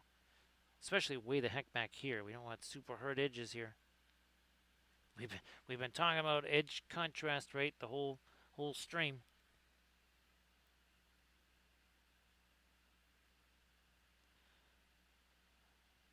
So again, our stream later type most likely is going to be one of our first corrupted Cyberthurian characters, which means yet another overlay. It'll be sort of like this, but again, it's going to have much more of a red theme to it, because very much a Mordred theme.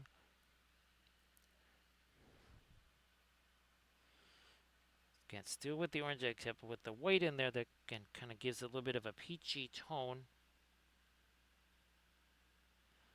And have this travel a little bit further towards our cityscape here. Let me try and sneak us some of this in here. Right in between the what almost looks a little bit like an archer flying buttress there.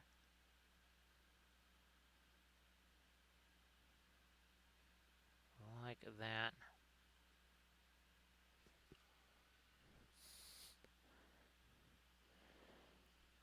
So Mutu, that's where we go back to the years and years and years of commercial art, where it's done when you have exceeded the value of what you were paid to do.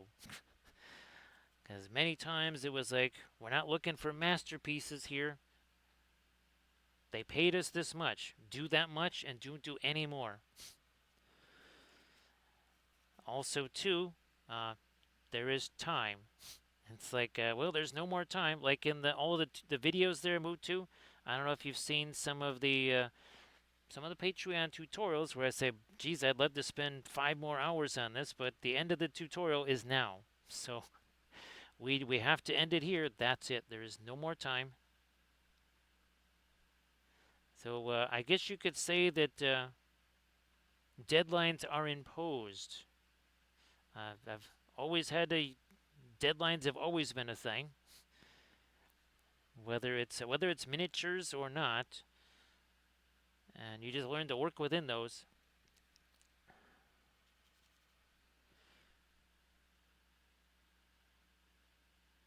It is very much there's this much time, and I try to do that with the army painting series there, Mutu, where I'll say, okay, this freehand took like 25 to 35 minutes to execute. Do we have the time to do this on everybody? Or do we just save that for special characters? Because if you've got 40 of those to do and you're tacking on 25, 35 minutes per fig, that could be the difference between getting the army done and not. So maybe you just save that special stuff for special characters. Just determining that before it's too late. That's part of the key there, Mutu. Yeah, you want to determine that as early as possible.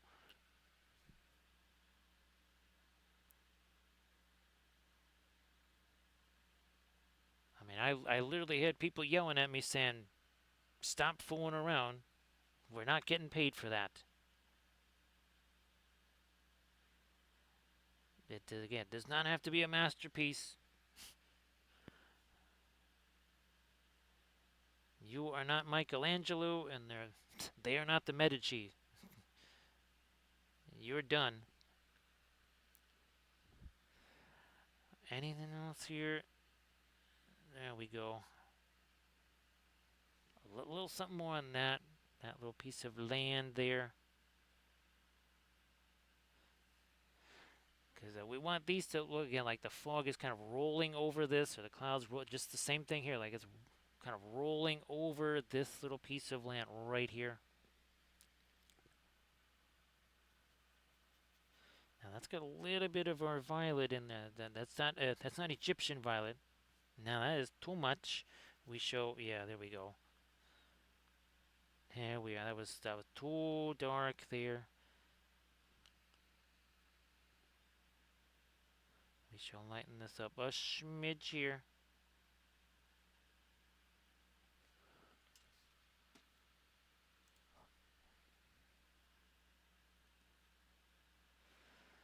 And that could be a helpful thing. I do believe so, Grand Oracle. I do believe so. Let me see. Let's get to the. Whoops, did I already pass it? I did. So, according to the Book of Up, and of course, now we did say, right, contrast is more than just light versus dark. Sorry about that, Get. Be with you in 1 second here. Of course, think less, do more. And there you go. Perfection is the enemy of completion. Do we? Oh, here we go. There we are. So thank you so much. Appreciate that, Get. Here, 1 second here. So say we all. Thank you so much, Get. Appreciate that. So Get. Here we are.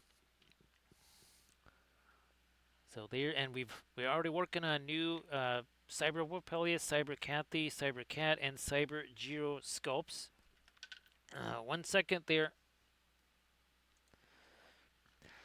So Get also too. I've actually been making stickers here. So we have some stickers of this artwork now. Get, and like I was telling I was telling. Oops. Then there's our. That's the scene that we're working on right now.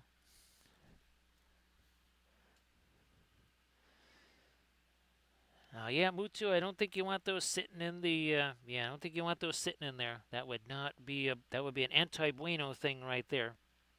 Thanks, Get. And I'll try to again get people the file there so that they can print it out and have fun painting it. Now, it is designed for 75 mil. I'll tell you that right now. I was thinking of waiting until I had, say, the 28 millimeter version, which again, just like we have our 28 millimeter versions of our Cyber Thurian. So I was actually working on for Cyber Wapelius 2. Thanks, Mutu. And yes, the stickers have they have the magenta hair Kathy. So yeah, it's not the blonde hair Kathy. It is the magenta hair Kathy on the stickers.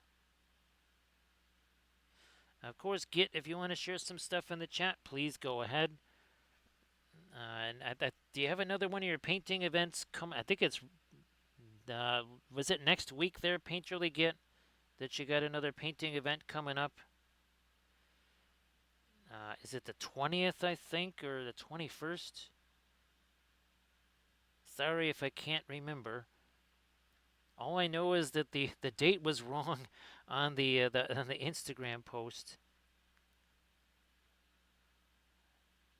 At least that's what that's what Blade was saying. But yeah, if you want to talk about that, of course, please go ahead and do so.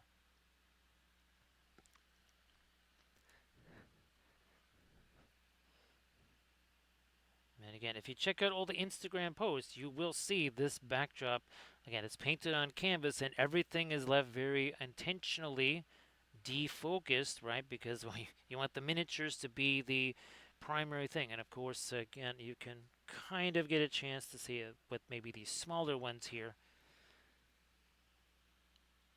Right, again, that is how they're. So this smaller backdrop, I could actually, actually, I could maybe use this smaller backdrop for our small figure. I never thought of that. Yes, I think this might work. This could be very interesting, Camda. Here, let me grab. Here's Arthur here.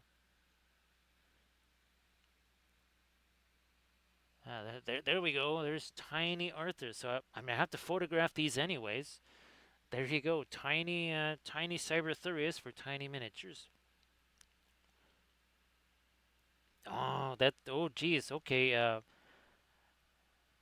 Actually, you might want to send me just when it's that day. I know I'm sorry to be a pain. If you could send me a reminder when it's that day, I will. Well, let's just say there's going to be a lot of stuff to present there, Git. Yeah, there's going to be a wee bit of stuff to present because, of course, we have now printed dice in several colors. We have our tiles. We have overlays. We have tokens. We also have here it is over here. So again, for this, looky here. Look at this fabulous stuff here. We got our agendas here. There's your Mordred. Let's see, where's his, again, that's, so we've determined that instead of just like 0 or this, there's levels of corruption now, and this is a, 5, you can still operate, but there's disadvantages when you're that, and then here's when you are completely corrupted, then you get these, one of these 18 secret agendas. There you go. So we've been working very, very, very hard on the board game as well. Camden, maybe. Well, that's fantastic. And Camden, if you want to post that stuff in the chat, please go ahead. So yeah, there's a ton of stuff to show. Get, and there will be a bunch more in between now and then. Obviously, we'll be showing off the Kathy figure. So sorry about the usual massive presentation like every Sunday. No idea what. Do you have any idea what the topic is supposed to be there? Git.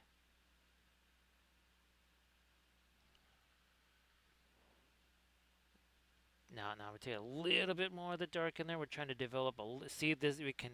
There's almost like a little bit of a glow here, right? Like street lights or something that are shining up this way. Everybody, check out that Instagram link that Camda just shared. We got also some violet. That's too much. Way too dark. That's better. I mean, this is just basically a middle tone, maybe a dark middle tone.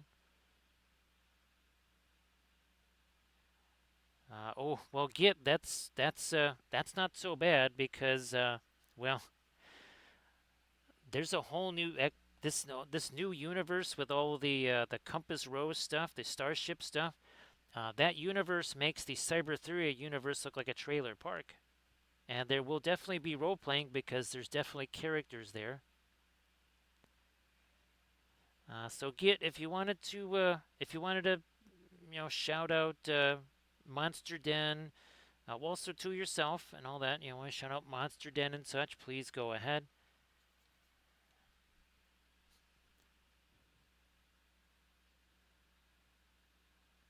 So yes, there will be,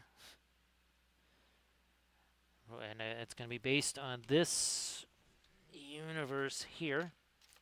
And of course, let's see, where's our cast of characters here? There we go. There's our cast of characters.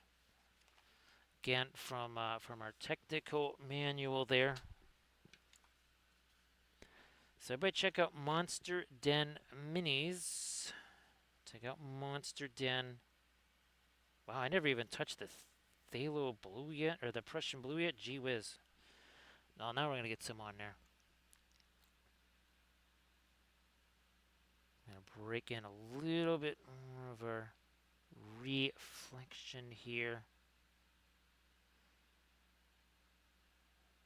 There as well. So just a little indication of that coming down here. Little indication. More of this. Fine. Oh, that's going to also be two. There we go. All right. Yeah, I was thinking that it had to be coming up relatively soon.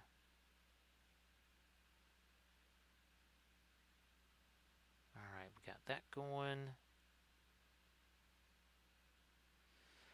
course, we'll be showing off some of our brand new Starship stuff that we've been making. Again, that's all stuff that I've been making myself from, well, from old content from 30 years ago. Just like all the Cyber Theory and stuff. Again, all of this is based on artwork, well, 2D artwork that I did years ago, just with a new twist. I did not. The original scanner that we had to make those books was, again, it was black and white only. There was no color. Email was "You've got mail." Yeah, that was email. That was the internet, and it worked through your phone line, as in your landline. That's the sort of technology we have when I was last working on that stuff.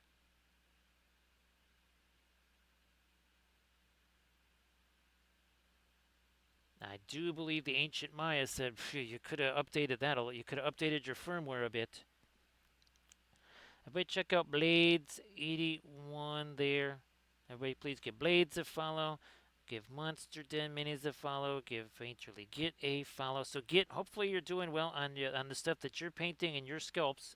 If you want to, okay, if you want to share your stuff, please go ahead and do that. I don't know if you have. I know you've been sharing everybody else's stuffs, but be sure to share your own.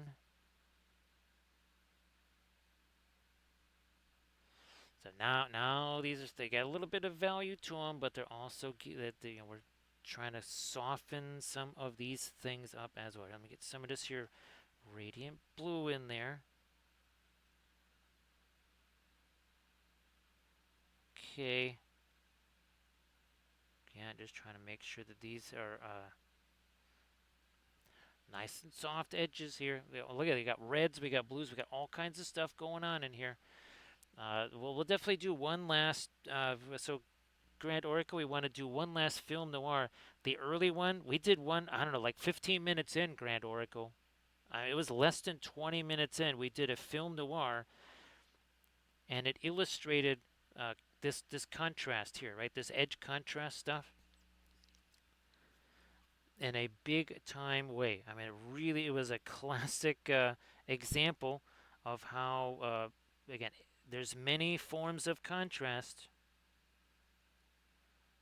And we showed that right in our book of Wappo there that Grand Oracle requested.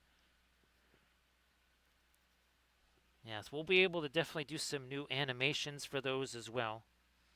Again, not just knowing what I know now, but the technology keeps evolving and getting that much better. Nice to see you there, Uber Yeti. Now, Grand Oracle says, let's see a little film noir here. So watch what happens.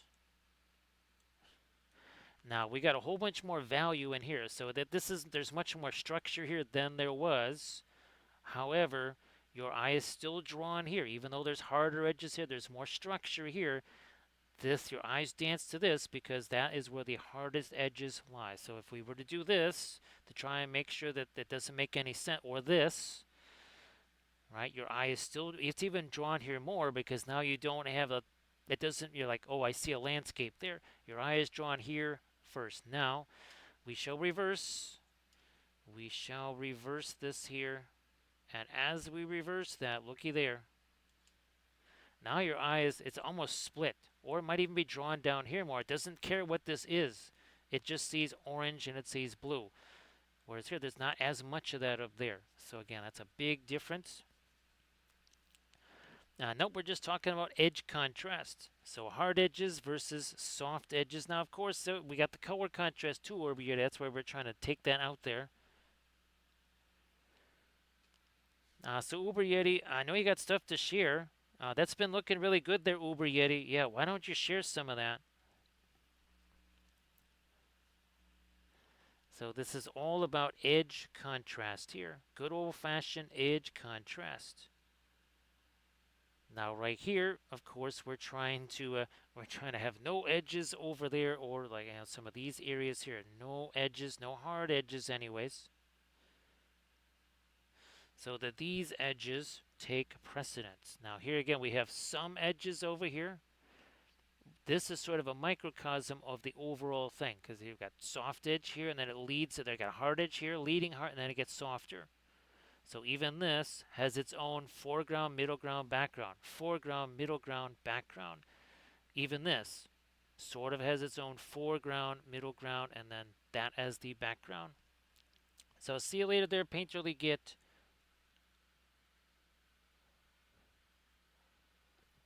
See you later. And again, Uber Yeti. Oh, geez. I'll be posting this to the Instagrams, Uber Yeti, tomorrow. But there's also, again, there's already new scopes of this, new scopes of Cyber Wapelius especially. And we will be working on 28 mil versions of stuff like this. Right? So 28 mil versions of them like that.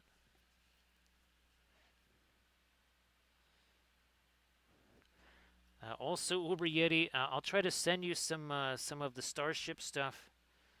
Yeah, it's the game has changed completely once again. What I'm able to do now, there's going to be some pretty wild stuff that we're doing with the Starships, and that I'll be filming again. I'm hoping to film it like tonight after the stream and before the stream tomorrow. Well, later today.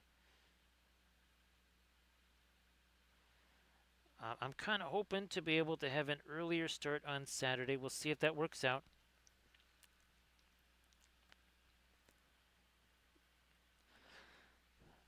Uber Yeti, it was really wild working on that because you know we painted this tons of times. We painted that hack and slash Kathy Goblin a couple of times. Then there was the Kathy Esmel, right? The Eldritch Foundry Kathy that I made.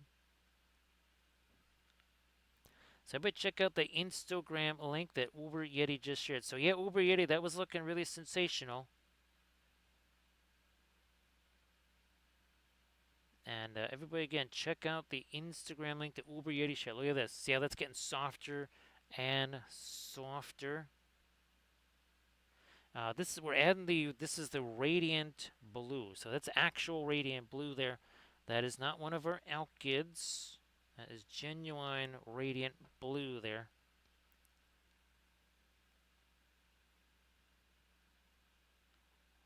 Here we go. Oh, look at that. Look at that. And that's just a dry brush show. Look at it. See how it just softens all that up. Super, super nice there. Look at this. Doing the same deal over here. It's going to soften some of these edges. Also getting some, this is getting some blue in there. That's a blue-orange contrast going on there. Blue-orange contrast. Again, just kind of taking down some of these harder edges. And this is mixing because while this is alkyds, while it's pretty well set, that's still wet oil paint there. We can mix with that for sure.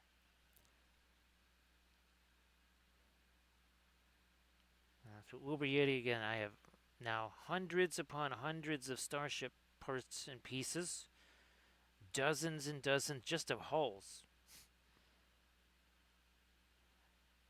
And the video that I want to film, it's not just like, okay, you take random Starship pieces and stick them together like we sort of did on that first video. This is, I want to make a whole line of ships. I have these pieces and parts. I'm not just going to make a ship. I want to make a cargo ship. I want to make a cruiser. I want to make some kind of carrier or something like that. Or a scout ship or whatever. I'm going to take these pieces and parts and make different types of ships and then see if we can also save them in a way that is printable instead of just, well, I'm just going to kit bash something in Blender and hope that it prints. No, we're also going to see if we can't put them together in Blender, but then save them in pieces so they can be printed in pieces.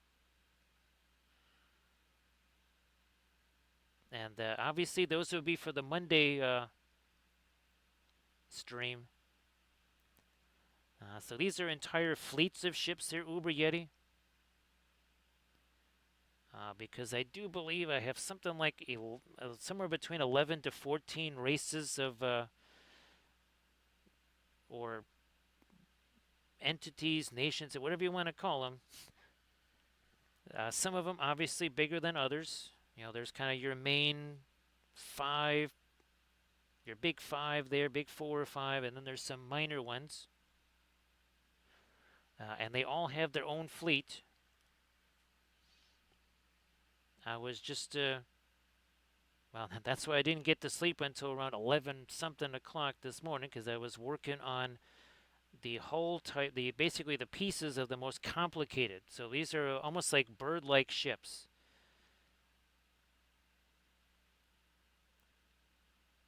And then there's the fish people.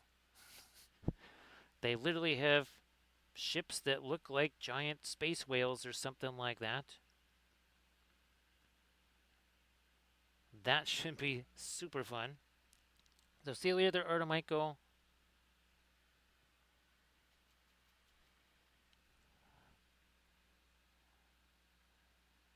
So what we're again, this is all about softness. See how much softer these are than they were, I don't know, 15-ish minutes ago, something along those lines. Much softer there. And we've been taking the same color. We literally have not adjusted it very much. It's been that same radiant blue. Now, of course, the opacity of that, right, is significantly greater than, say, okay, the not radiant violet, the Paul Rubens stuff. That's going to be the advantage here, right? It's got that extra bit of opacity, and that's why all of this is starting to look smoother and smoother, but we're also introducing, we're kind of pulling some of that blue down into these clouds right here. Pulling that down here. Maybe even a little bit more of it into here. You know, let me get some of the fast matte white out here again. A little bit more in our corner. Some of the corners, I keep sticking my hands in there, which is sort of wiping away some of the paint there.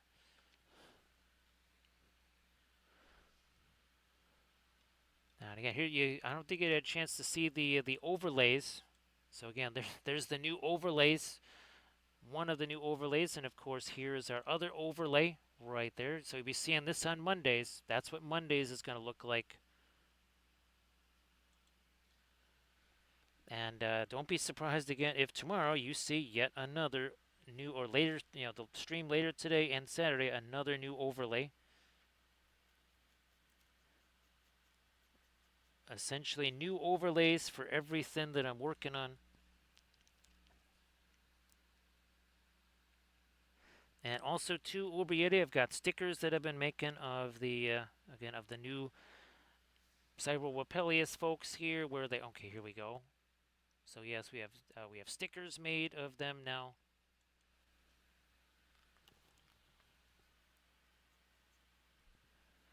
So yeah, I don't think you had a chance to see the Monday stream, right, to Uber Yeti? Yes, that. And then of course, when we paint more of our Cyber Cathy, Cyber Wapelius figures, we will use that overlay.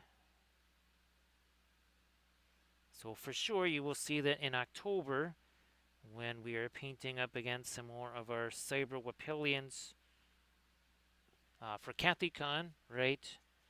And again, we're trying to get the Lord of the Rings gummy bears into as many people's hands as possible.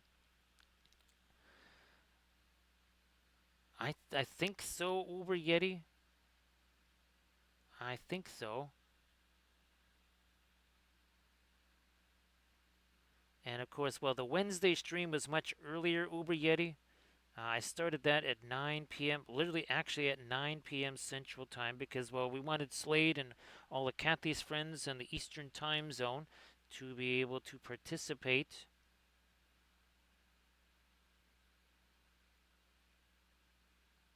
There we go. And again, our stream later today will most likely be painting the first of our corrupted Cyberthurian characters. I don't know if it'll be a bust or a mini, probably a bust or something like that. I think I will save the figures for the Saturday stream.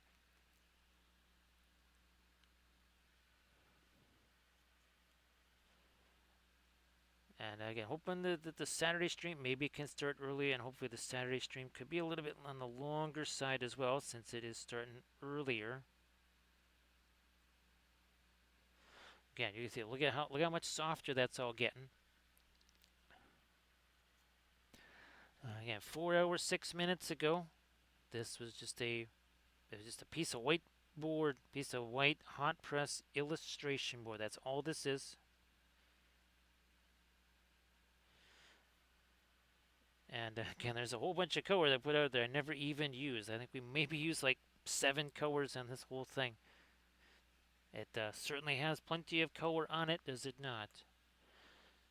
So generally around 10 Central Saturday. That's my target time for Saturday. Again, whether that happens or not can depend on a lot of different things. Ironically enough, between 9:45 and 10:15 is when 99% of the messages come through here. So there's times where I'm desperately trying to start the stream, but there's a whole bunch of messages coming through. There we go. Or again, maybe Streamlabs doesn't cooperate. Huge surprise, right, Camden? That never happens.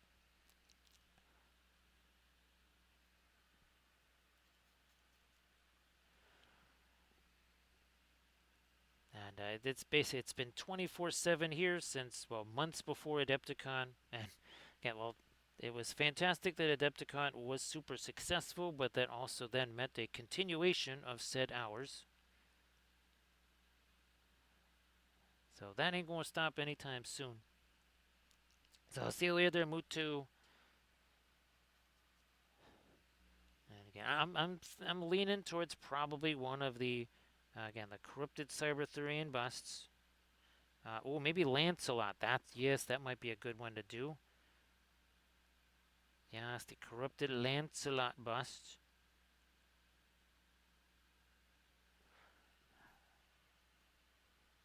The Lancelot, the Gal. Actually, all of the corrupted Cyberthurian figs were really fun because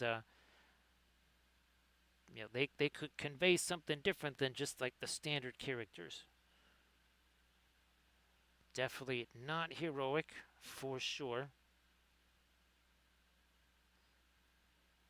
I'm gonna try and get a little bit more of the white down here, and then a little bit more of the white down there.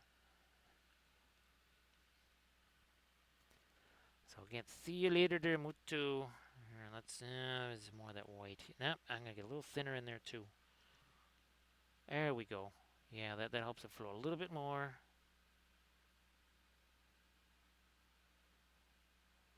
Right in there, okay.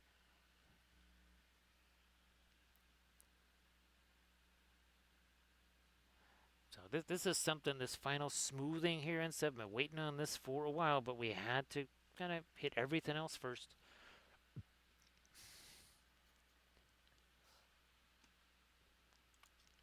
me get some more of this in here.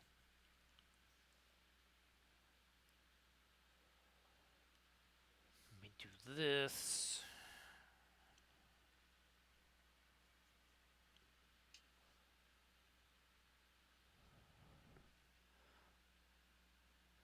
A little more light down there, and now again here, soften up our edge here, teensy bit there.